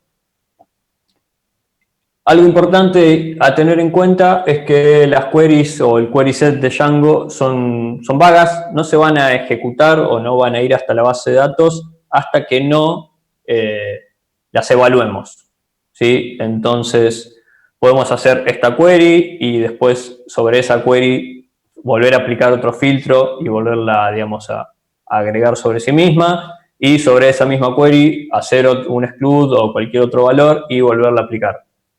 Esto por ahí en algún momento puede pasar como buena práctica, no, pero podemos poner algunos if y dadas las condiciones ir sobreescribiendo esa Q y decirle, bueno, si vino este dato, sobreescribirla con esto, si vino este otro, sobreescribirla con esta otra cosa.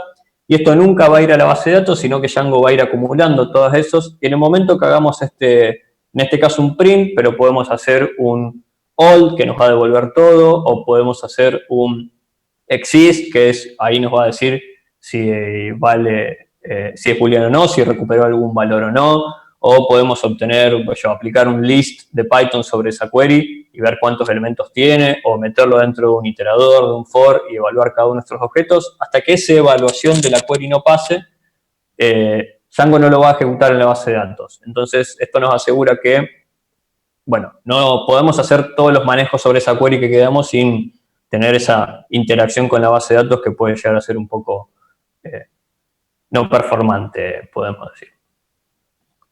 No sé si hay alguna pregunta por acá. A mí me gusta parar en el medio para ver qué les va surgiendo. A ver si veo acá en el chat. Los modelos se colocan todos en un file. Django te va a proveer un models.py, que es lo que vemos acá. Después vamos a ver un poquito un ejemplito si llegamos.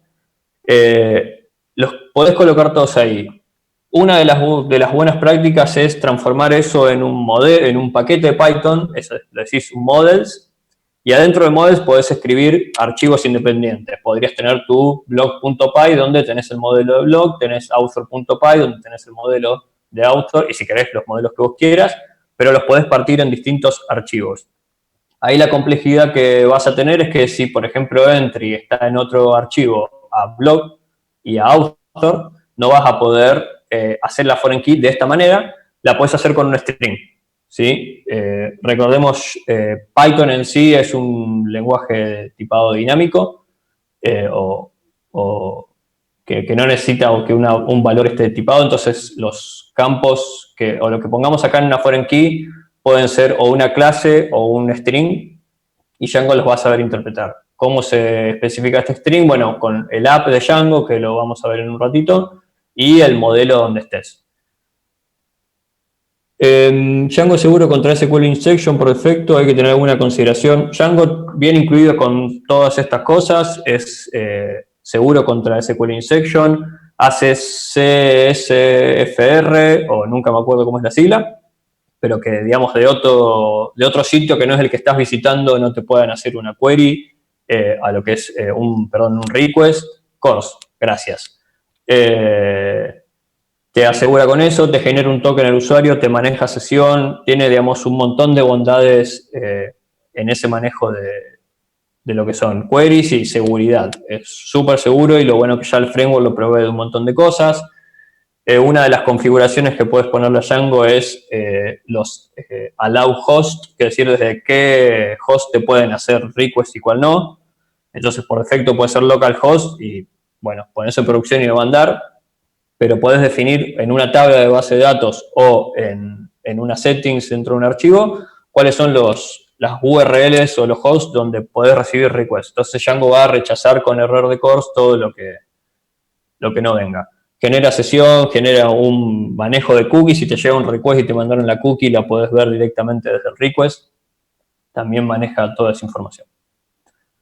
Vamos avanzando. Tengo el chat abierto, así que pregunten sin ningún problema, vamos parando a medida, no hay ningún drama. Bueno, avanzamos con el admin. El admin es, de nuevo, otro de los fuertes de Django, una de las cosas más carrones de la historia de la programación es hacer una VM o un CRUD, hacer todos esos complejos. Levante la mano el que tuvo que hacer un CRUD y lo disfrutó, y le tiraremos piedras. Pero no, es algo molesto en general porque no genera ninguna, o por lo menos lo personal, nada, es vago, no me gusta. Entonces Django provee esto, con algunas líneas de código, que de nuevo ahora las vamos a ver un poquito cómo son. Si tenemos nuestro modelo de eventos y nuestro modelo venues, Django nos va a generar el admin, ya que viene integrado con sus dos clases o modelos que vienen por defecto, que es users y groups. De hecho ya viene con autenticación y administración de usuarios y permisos por defecto. ¿Sí? Acá estamos en el admin, nos logueamos si somos un usuario, podemos logar, podemos hacer nuestro cambio de password. Todo esto que está acá es provisto por Django, ¿sí? Y hace falta con habilitar el admin como para que lo podamos ver. Y de nuevo, solo pueden entrar usuarios que sean staff, entonces manejamos los usuarios y le damos el permiso de staff. Con registrar nuestros modelos con una línea de Python ya tenemos acceso a ver nuestros modelos acá y agregar un campo. Si hago clic en Events lo vamos a listar y vamos a ver el listado de todos los campos, editar o cambiar algún registro de la base de datos que esté ahí. Y nos va a manejar lo que son, a ver si lo tengo acá, todos los widgets. Acá es otra imagen que esta creo que no está en la documentación, pero está por ahí. Donde tenemos un modelo preguntas y la pregunta tiene un texto, tiene una fecha de publicación y fíjense que Django ya nos da los widgets para cargar la fecha y la hora. Si hago clic acá me va a ofrecer el calendario, creo que jQuery lo que usa. Aunque hay un plugin, si quieren usar un admin hecho en React o un admin hecho en Angular, se puede agregar también. Pero bueno, si hago clic en el relojito me va a ofrecer un selector de hora. Y después la opción tiene la pregunta tiene varios choices, entonces depende cómo esté definido el modelo. Choices tiene un texto, tiene una cantidad de votación, y ya podemos agregarle que haciendo clic en este botón nos agregue más cuadraditos de estos que están acá y los enumere. Entonces, todo este ABM o alta de preguntas, con definir un texto, con definir una fecha de publicación, de hecho, si ven, lo separa hasta lo podemos separar hasta en grupos, y con atarlo a un modelo de choices que tenga sus dos valores y decirle que esto es una relación y agregame más. ¿Qué serán? 10 líneas de código de Python que hace que Django ya me genere una VM. Puedo salvarlo y continuar editando, puedo salvarlo y que me entre a este formulario para crear otro, ¿sí? Y acá no se llega a ver, pero si entramos a un registro ya editado, Django va a tener un botoncito acá que se llama History y nos va a proveer un detalle dentro de todo escueto, pero de los cambios que fue pasando en ese registro. Por ejemplo, si alguien cambió question text, nos va a decir alguien, tal usuario, el horario o la fecha o el momento en el que pasó, cambió esto. No nos va a decir por defecto qué había antes y qué hay después, o qué hay ahora. Bueno, qué hay ahora lo podemos ver.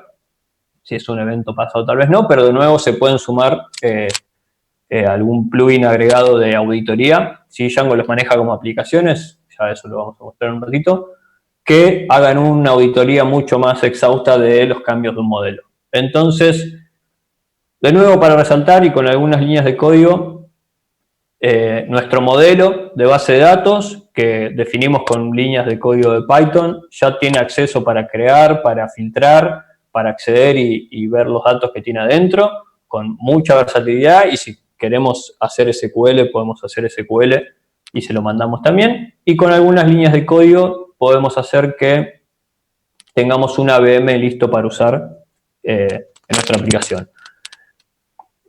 En general, o aplicaciones sencillas que he visto, el admin de Django ocupa o da la funcionalidad de casi un 90% de las cosas. Obviamente, si esto es algo para mostrar a clientes, usuarios, vamos a querer hacer un frontend mucho más lindo y divino que esto, pero en la funcionalidad básica o para hacer soporte, cargas manuales o, bueno, cuestiones pragmáticas del momento, ya podemos tener esto hecho. Se lo puede decorar de un montón de cosas. Esto es HTML que se puede decir, usa este template en vez de usar este otro, entonces cambiamos estos colores, movemos esto para acá, por allá.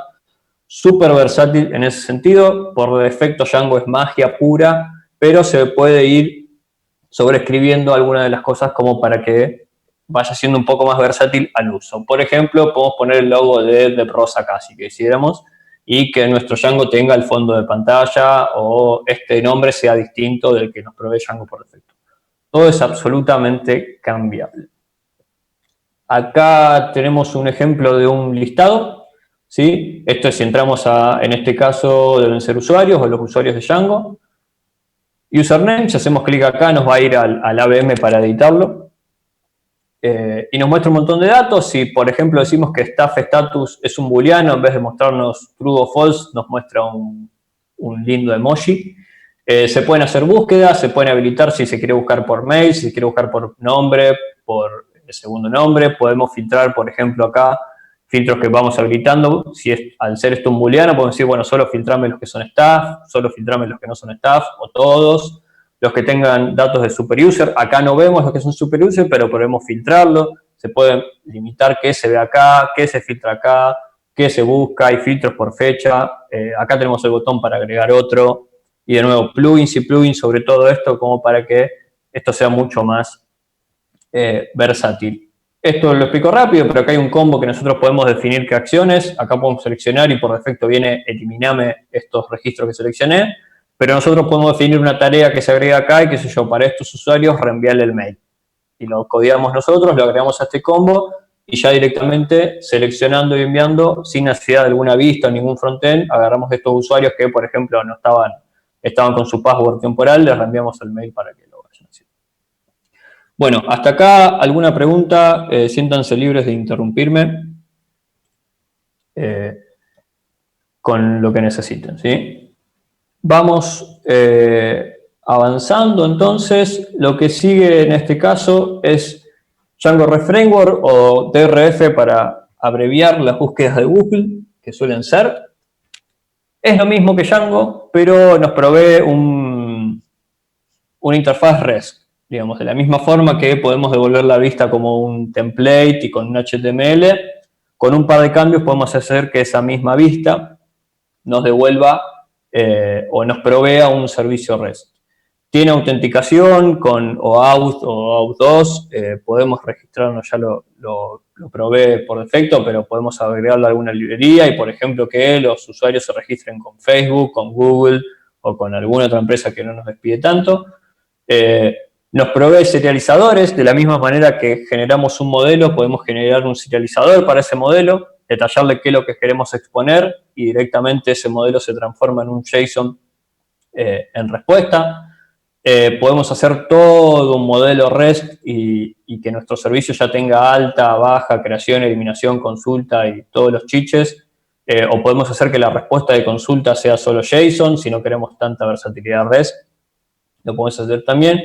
Y así como Django tiene el admin, ¿sí? Que nos provee de información y que registramos y que nos deja hacer los AVM, Django REST Framework nos provee una API navegable que directamente ya nos da todo, que lo que expongamos ya podemos utilizarla desde ahí. Entonces, por ahí nos quita de usar algún servicio extra como Postman o alguna herramienta que genere servicios contra API.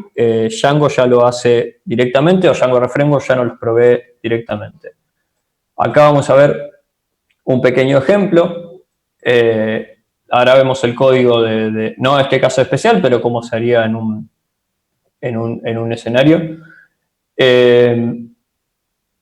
Tenemos nuestras estadísticas y consultando directamente a esta URL que se define en urls.py y consultando el ID 1 ya nos devuelve todos estos datos, ¿sí? Y de acá podemos elegir si queremos hacer un put para, por ejemplo, editar este modelo. Si volvemos al listado, nos devuelve el API todo lo que tiene en ese modelo. Provee paginación por defecto, digamos, podemos agregarle que pagine en base a página anterior, siguiente página, total, o pagine de a 20, o te devuelve el count y te devuelve un link. De hecho, si entramos acá podemos hacer que el ID sea un link al siguiente, entonces podemos hacer que esto sea navegable. Dame el libro y del libro me das un link para que pueda acceder al autor. Y del autor dame un link para que pueda acceder, qué sé yo, a su listado de libros y, digamos, de esa manera conectar todos los puntos con líneas de Python, un poco de línea de Python dentro de los serializadores de Django. Podemos hacer de nuevo que esta API que expongamos sea muy fácil ya de crear. Le podemos limitar si queremos que esta API o este endpoint solo permita consultas, entonces le decimos que solo acepte GET en vez de permitir delete, permitir put, permitir post, o solo delete. Lo vamos limitando también cómo lo queremos hacer. Y bueno, ahora, como fue bastante en sí paneo general, acá hay un listadito de cosas para que sigan mirando. Django Channels es otra aplicación o otro inyectable que se le puede poner a Django, que lo que maneja es asincronía o concurrencia. Por ejemplo, el típico ejemplo de hacer un chat o algún juego asíncrono se puede hacer directamente con Django Channels. Python en ese sentido, por lo menos las versiones más viejas, ahora no tanto, se ha quedado en síncrono, no soporta asíncrono, y Django en su principio tampoco lo soportaba. Entonces, tener, por ejemplo, varias suscripciones o el famoso PubSub o estar conectado y que se manejen cosas de manera síncrona, en esencia Django no lo soportaba y había que recurrir a otros frameworks. Django Channels vino a solucionar eso o a suplir eso y se puede integrar sobre el framework de Django de la misma manera que Django REST para soportar esos casos de uso. Two Scoop of Django, este es un libro base sobre Django, se actualiza con cada versión. La verdad que es un libro muy interesante, plantea un montón de mejoras sobre lo que por defecto nos da el framework de Django. Una de las cosas de los modelos se colocan todos en un mismo archivo. El el libro este sugiere esto, si hay muchos modelos, partirlos por archivo. De hecho, te sugiere que hagas una sola aplicación, que es como la agrupación mínima de Django, donde se van agrupando las lógicas, que ahora la vamos a navegar un poco. Pongas una aplicación con todos los modelos y que el resto sean usuarios de esos modelos, lo vayan importando y utilizando. Así vos sabés que siempre están todos en ese lugar. Obviamente los puedes distribuir donde vos quieras, pero bueno, hay muchas recomendaciones sobre cómo llevar a producción, sobre distintas formas de ir armando el scaffolding que ya nos provee Django por defecto,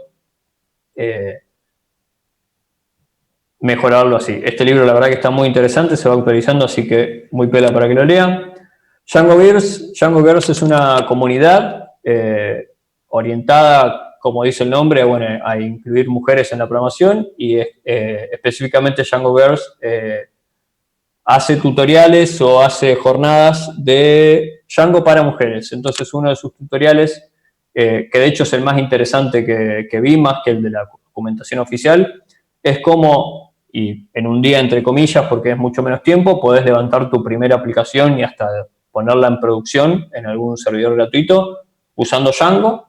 Entonces te enseña más o menos un paneo con un tutorial y mucho código, mucho ejemplo de cómo se puede hacer esto.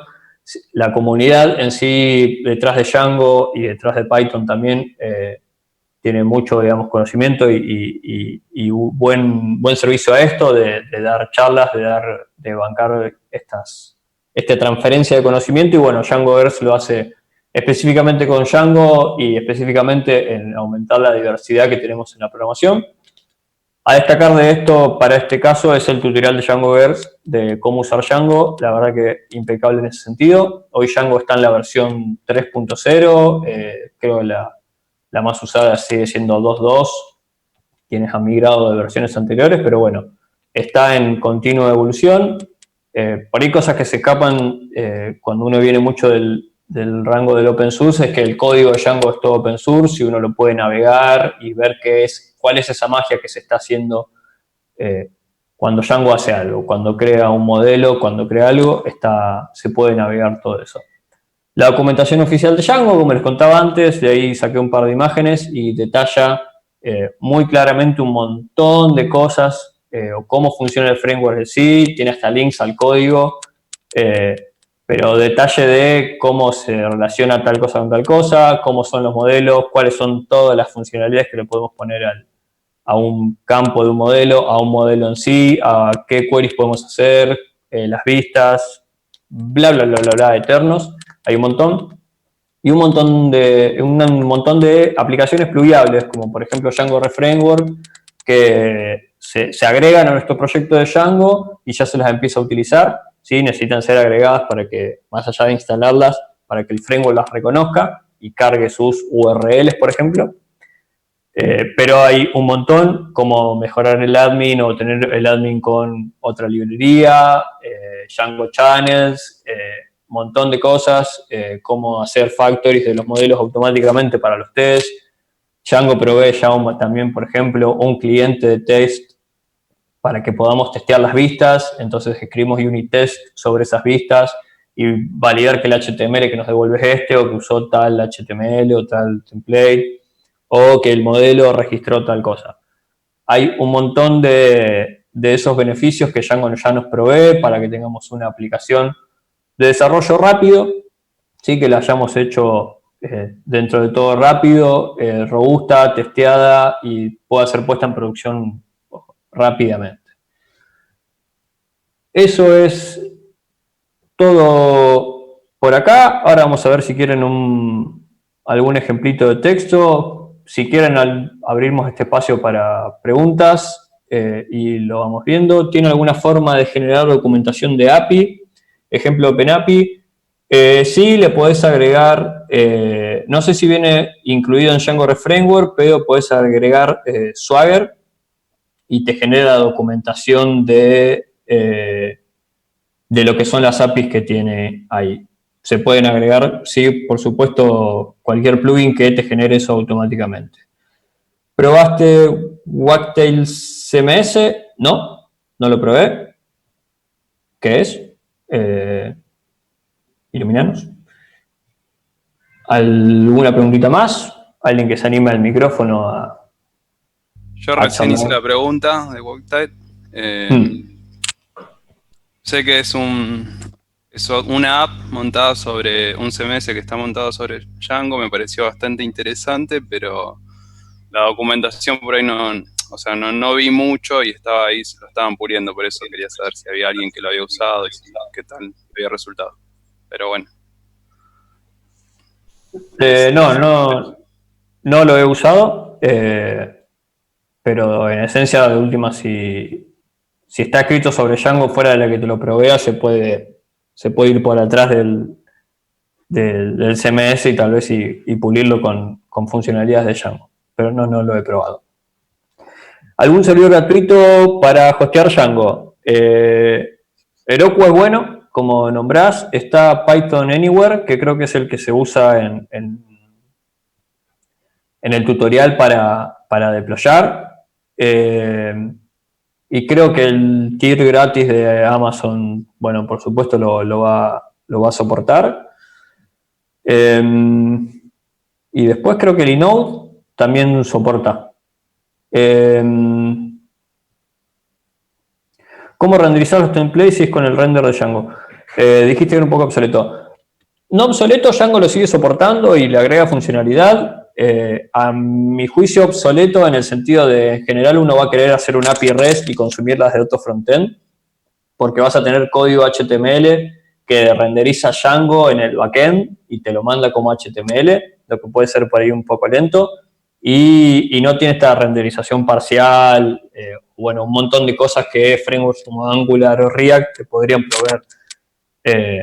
Pero podés agarrar el HTML de Django con alguna renderización y que tenga React adentro, digamos. Podés manejar el front dentro de Django, si por eso es la pregunta. Si no quisieses usar el ORM de Django, está Jinja 2, que de hecho surge de ver el template engine de Django y hacerlo aparte. Digamos, salvo algún proyecto por ahí muy híbrido, no podés obtener el ORM de Django afuera de Django, pero podés usar otro ORM como SQL Alchemy. Y Jinja 2 sería el equivalente al template render de Django. Sí, obsoleto el template engine no. Sí, fue por ahí una opinión personal de que uno en general va a querer hacer el API y manejar el frontend con otra herramienta más especializada. Pero el template de Django funciona increíble. Qué sé yo, podés hacer un for dentro del template y le pasás al HTML o al contexto un listado de entries y que te itere eso, entonces lo pones en una tabla o en un listado. No escapa mucho a un template render regular si viste alguno. Gracias por las preguntas a quienes preguntaron. Sigan preguntando. Voy a ver si levanto acá el ejemplo de código que se los muestro así muy rápidamente, mientras me dan tiempo, hagan sus preguntas. Y pasamos a ver esto.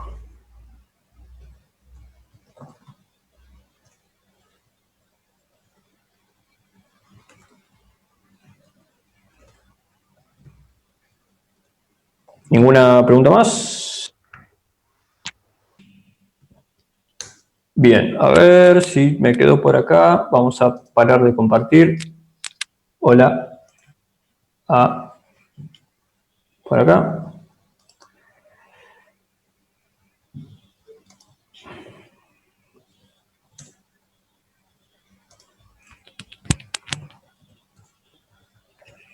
Bueno, a ver, he perdido la pantalla. Acá estamos. Díganme si ven. Vamos a compartir esto de acá. ¿Llegan a ver Chrome ahí? Bueno, vaya nomás. Sí. ¿Se llega a ver? Sí. Perfecto. Acá les muestro rápido la consola. Django nos provee de este archivito de Python que tiene un montón de funcionalidades, como por ejemplo correr una migración o generar las migraciones, ahora las vemos en el código, y levantar el servidor local, que nos permite hacer las pruebas directamente. De hecho nos muestra logs de un montón de cosas. Y acá entramos a localhost barra puerto 8000, que es el que abre por defecto, barra admin, y ya tenemos acceso al admin, el password súper insegura que Django me preguntó, che, ¿querés que este password no va? Digo, no pasa nada, está todo bien. Y creamos una aplicación, creamos nuestro proyecto y le pusimos a una aplicación Talks. Ahora vemos un poco el código de nuevo. Les quería mostrar en vivo el admin de Django. Tenemos speakers, que acá no hay ninguno creado, entonces vamos a agregar a Nico acá. Vamos a guardar y crear otro y lo vamos a poner a Fede. Y vamos a salvar. Entonces ya nos está mostrando acá los dos campos. Si me voy a Fede y le pongo Fede Genio y lo edito, ya tenemos el valor ahí. Y lo que le mostraba acá, el history dice Matías Barriento, tal fecha, lo agregó y cambió el nombre. ¿Sí? No mucha información, pero ahí está. Si ven acá toda la URL, acá está el ID del coso, del registro que hemos cargado. Y así nos podemos ir a las charlas y decir, bueno, ya acá tengo aplicado un filtro, agregamos una charla. La charla es prueba, por supuesto, las fechas de hoy, ves acá está lo que comentaba antes, esto lo genera solo. Le podemos poner un límite de asistente, vamos a decir 90. Y acá le decimos, bueno, es una charla de Fede. Y guardamos, y acá está la charla, con un par de campos, y acá tenemos una funcionalidad, ahora se las muestro, que no fue completado. Y como le decíamos, puedo seleccionar esto y eliminarlo. Todo esto lo hizo Django automáticamente. Vamos a mirar un poquito el código. Si hacemos foco acá, tenemos nuestro proyecto de Django, ¿sí? Acá hay un machete.txt que después lo pueden ver, pero básicamente con ejecutar esta línea, una vez instalado Django, creamos un proyecto y Django maneja aplicaciones. Entonces empezamos una aplicación que se llama Talks y nos va a crear todo este scaffolding que está acá. Una carpeta de migraciones, admin, apps, model, test, views, bla, bla, bla. Acá tenemos test, queremos los tests, siempre testeando, y acá vamos a ver los modelos. Un modelo speaker, ¿sí? Que tiene un char field de longitud 50 y un modelo talk con un nombre, un day field, fíjense que Django ya me generó el widget, un assistant, POSIX integer, puede ser nuleable, podemos no especificarle el assistant y el formulario, si le ponemos blank true nos va a dejar cargarlo vacío, y un speaker, que es un foreign key. En este caso nuestra aplicación soporta un speaker por charla, que cuando eliminemos el speaker todas las charlas se van a eliminar. Y este related name va a ser que desde, por ejemplo, el speaker de Fede podamos escribir .talks y nos devuelva todas sus charlas. Tenemos el admin, fíjense, el admin de speaker, que era el más sencillo de todo, con esta línea de código de Python ya hizo todo, ¿sí? Por más que era sencillo, con esta línea sola ya registró todo. O si queremos hacer algo un poco más complejo, y complejo entre comillas, vamos a poner esto así se ve un poco mejor. Decimos que definimos una clase, admin talkAdmin, que suele ser la nomenclatura que se le suele poner. Le decimos que es del modelo talk, que lo importamos desde acá. Y bueno, quiero que me muestres toda esta información. Este syscomplete no es un campo de Django, ¿sí? No es un campo del modelo, sino que es una función que definimos acá y que Django automáticamente le va a pasar el objeto al que nosotros le podemos decir qué es. Y como les comentaba antes, decimos que este modelo, de nuevo, presten mucha atención a toda la automagia que está acá, a esta función le decimos que es de tipo booleano true, entonces Django ya en el admin nos va a mostrar el check o la crucecita, si se cumple esta condición, ya lo genera automáticamente. Preguntas por acá, por ahí voy un poco rápido, pero no duden en pararme, ya nos queda un toquecito de tiempo.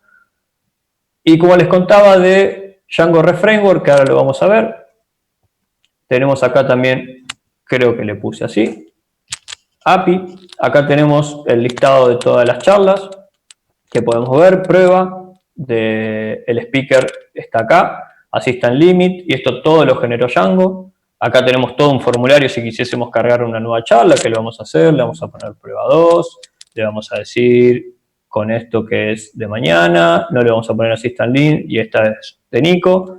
Entonces ahí creamos una nueva charla y nos devuelve todo. Si volvemos acá tenemos las 2 charlas creadas directamente.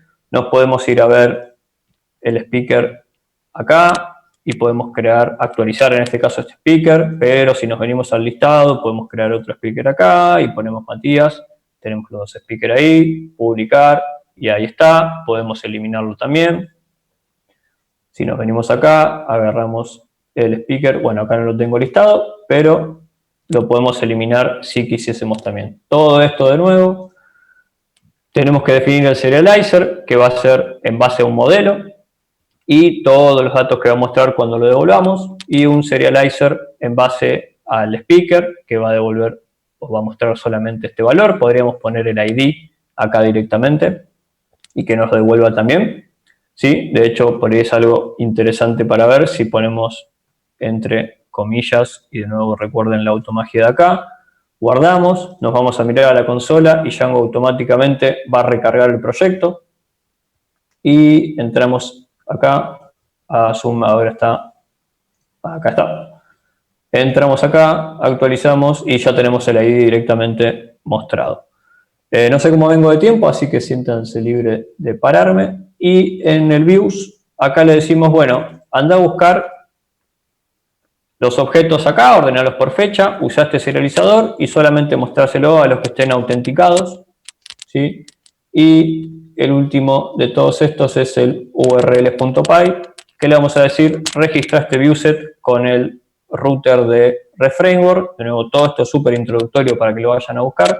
Ya me genera toda esa vista y todos los chiches para que Django RefRamework se conecte con el modelo, genere el API y la podamos consultar donde queramos.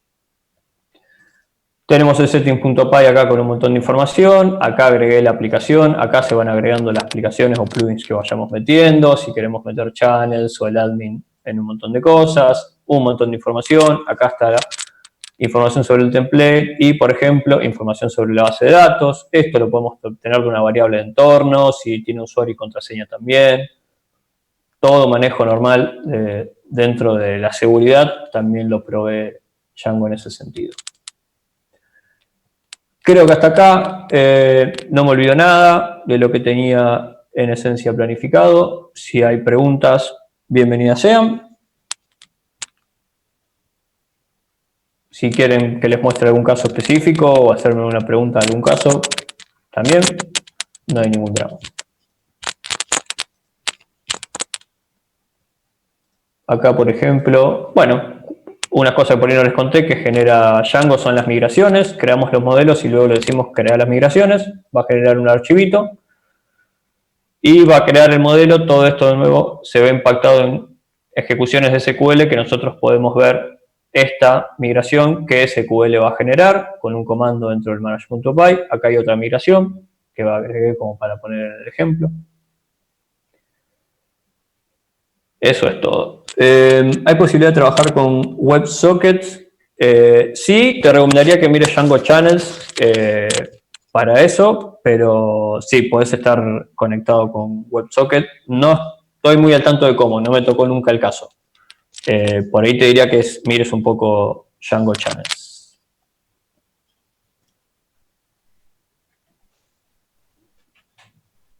Mati, ¿recomendás algún IDE en particular para usar con Python y Django? ¿Alguna extensión, algún link que haya que tener en cuenta? ¿Algo por el estilo? IDE, PyCharm, como siempre, la versión Community, que es gratis, va muy bien. Visual Studio y Visual Studio Code también lo soportan. Sublime Text, que es el que estoy mostrando acá, más que nada porque no quería levantar PyCharm para no sobrecargar. Tanto PyCharm como Visual Studio, al ser unidos, son un poco pesados. Pero sí, Sublime Text, Visual Studio Code proveen un montón de plugins y autocomplete para Django. Si venimos al model, si le decimos acá, por ejemplo, null me lo va a completar o me va a dar las sugerencias. Y bueno, PyCharm Visual Studio también lo soporta.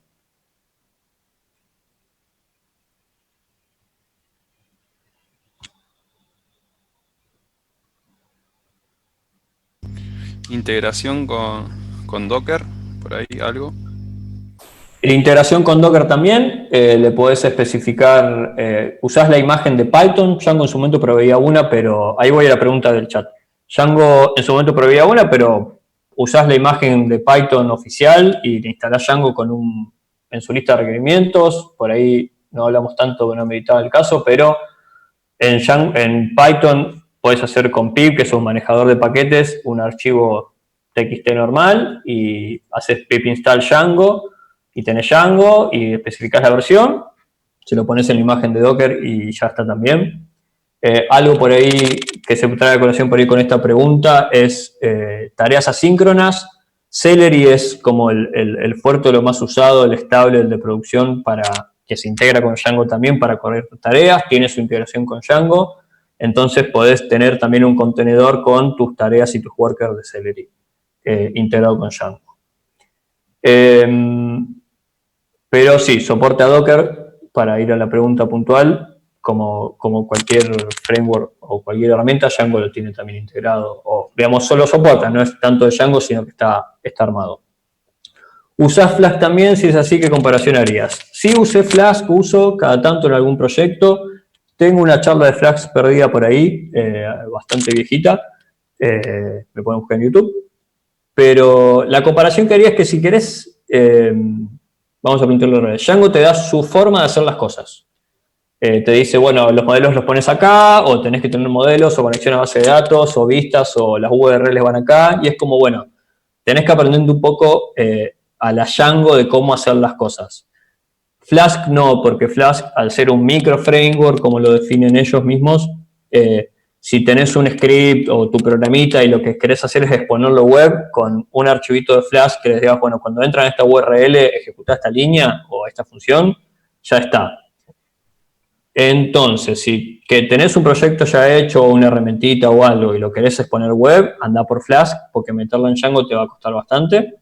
Si querés hacer un proyecto web más que vaya escalando, anda con Django, pero Flask tiene así un montón de plugins como para usar un ORM, como SQL Alchemy, o integración, o WebSockets, o seguridad, y te puede generar ahí tengo un poco de retorno, te puede generar un admin como te lo genera Django, hay un plugin de Flask para eso.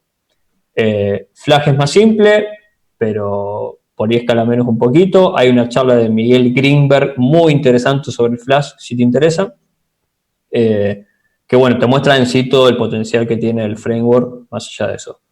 Creo que la diferencia es lo que te dije al principio. Si vas a hacer una aplicación, no tenés que aprenderte a la Django a hacer las cosas, anda con Django, que es muy poderoso. Y también está bueno para equipos que te determina cómo hacer las cosas, entonces no tenés como tantas formas distintas de estructurar una aplicación, es a la Django o a la Django, digamos.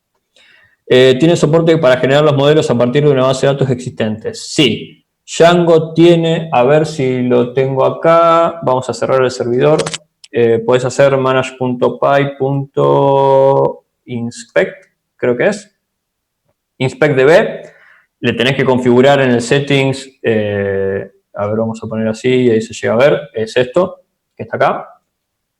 Le tenés que configurar la base de datos y te va a generar los modelos y los va a marcar como Django no se encarga de estos modelos, después los podés sobreescribir o no.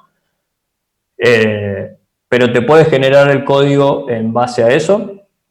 Y creo que había otra herramienta de terceros que lo hacía también, pero se fue integrando bastante a Django en ese sentido. En sí, por ahí volviendo a la respuesta un poquito con Flask también, Django muy atado a SQL en ese sentido. Hay proyectos o hay algún plugin que se le puede agregar, pero internamente Django con los usuarios y los grupos maneja SQL. Entonces una base de datos relacional le tenés que proveer. Por defecto, digamos. Después podés usar otra cosa adentro sin ningún problema. Así que ese comando te va a hacer una inspección de la base de datos y generarte los archivos. Te recomiendo que también vayas a la documentación oficial y lo mires para ver qué te da o qué puedes generar con eso. Acá el comando, por ejemplo, le puedes pasar -- settings y decirle qué archivo settings puede tener. Tiene un montón de información. Si quieren, vemos, bueno, acá está todo, se ve muy grande, pero todas las cosas que se pueden hacer con el manage.py. Y uno que ejecuté es SQL Migrate. Esto lo que va a hacer es imprimirte el código SQL, por ejemplo, que te genera la migración. Entonces, esto código SQL vos lo podés ver acá y ver qué hace Django o qué va a hacer, va a ejecutar en el SQL para hacerlo. Django te va a crear las tablas con formato nombre de aplicación, nombre del modelo, se le puede especificar alguna otra cosa también. ¿Alguna otra preguntita más? Si no, ya damos por cerrado. Deploy con Jenkins. Los deploy, o sea, alguna herramienta para deployar rápido, continuo. Se integra con todo eso. No sé si Django en sí ya lo maneja, pero lo podés conectar con cualquier cosa. Ya es, digamos, más tema de CI. Ok. ¿Y en el día a día o cómo, o sea, qué usa? GitHub. ¿Cómo deployar? Sí, Nosotros, por ejemplo, tenemos en Quilimo, que bueno, ahora contar un poquito de mí, que siempre me gusta hacerlo al final de las charlas. Bueno. Laburo en Quilimo y bueno, todas las cosas que dice ahí, así voy a tu pregunta. Nosotros tenemos, qué sé yo, un Docker, una imagen de Docker y Django te provee un servicio. En vez de correr el servidor local con run server, le decís, bueno, conectate a este Wisi y levantá la aplicación. Pero deployamos en un Elastic Beanstalk con un contenedor de Docker y levanta y lo pones en Heroku con el tutorial de Heroku y le pones una línea para así con Unicorn, abrir Unicorn, levantame esta aplicación de Django ejecutando esta línea y deployás. En sí como que se abstrae un poco te provee como la entrada como para que vos lo deployes, pero después si querés, como decía antes, hacer test con CI y correr los test de Django, correr Django run test, y manage.py run test, y si querés deployar, dentro de la imagen de Docker se levanta, dentro de un S2, o mismo Heroku, Linode, lo que te provee, lo tiene ahí. No sé si respondo por ahí a tu pregunta, repetímela sí, o... Sí, no, se entiende, o sea, en el día a día, o sea, es muy versátil en cuanto a lo que se puede hacer, o sea, todo lo que tenemos hoy en el mercado se puede llegar a integrar con Django y con todas las herramientas que por ahí andan dando vuelta. Solo es cuestión de ver la documentación. Sí, no te va a generar problemas, digamos, en ese sentido. Si tenés un Apache y lo querés levantar con Apache, lo levantás con Apache. Si tenés Elastic Beanstalk con un contenedor, si tenés Kubernetes y es te levantás un pod con un WorkSmith con la aplicación de Django. Si fuera del manejo de base de datos, si tu aplicación lo permite, podés levantar varios contenedores de Django y escala horizontalmente muy fácil. También en ese sentido va para adelante por ese lado. Y te iba a decir algo más y ahora se me fue de la cabeza. Pero sí, es muy versátil en ese sentido y no se te va a entrometer a la hora de deployarlo. Muchas gracias. ¿Alguna preguntita más? Si no es así, bueno, muchas gracias a la comunidad de DevRoss que bueno, se está cargando el hombro en esta situación, el hecho de los meetups, de las reuniones, de mantener el contacto y el aprendizaje, el conocimiento entre las personas de la comunidad y que generen estos ambientes es importante en este contexto. Así que bueno, me sumo también digamos, al llamado de quien quiera dar una charla, propóngase, no es ninguna locura como parece. Quien ha dado más de una charla sabrá decir que los slides estos los terminé recién. El loguito lo agregué hace un ratito cuando me lo pasó Fede porque estaba online y hace 2 horas antes de empezar el Zoom estaba terminando la charla. Es cuestión de tener algo para contar y querer mostrárselo a todos.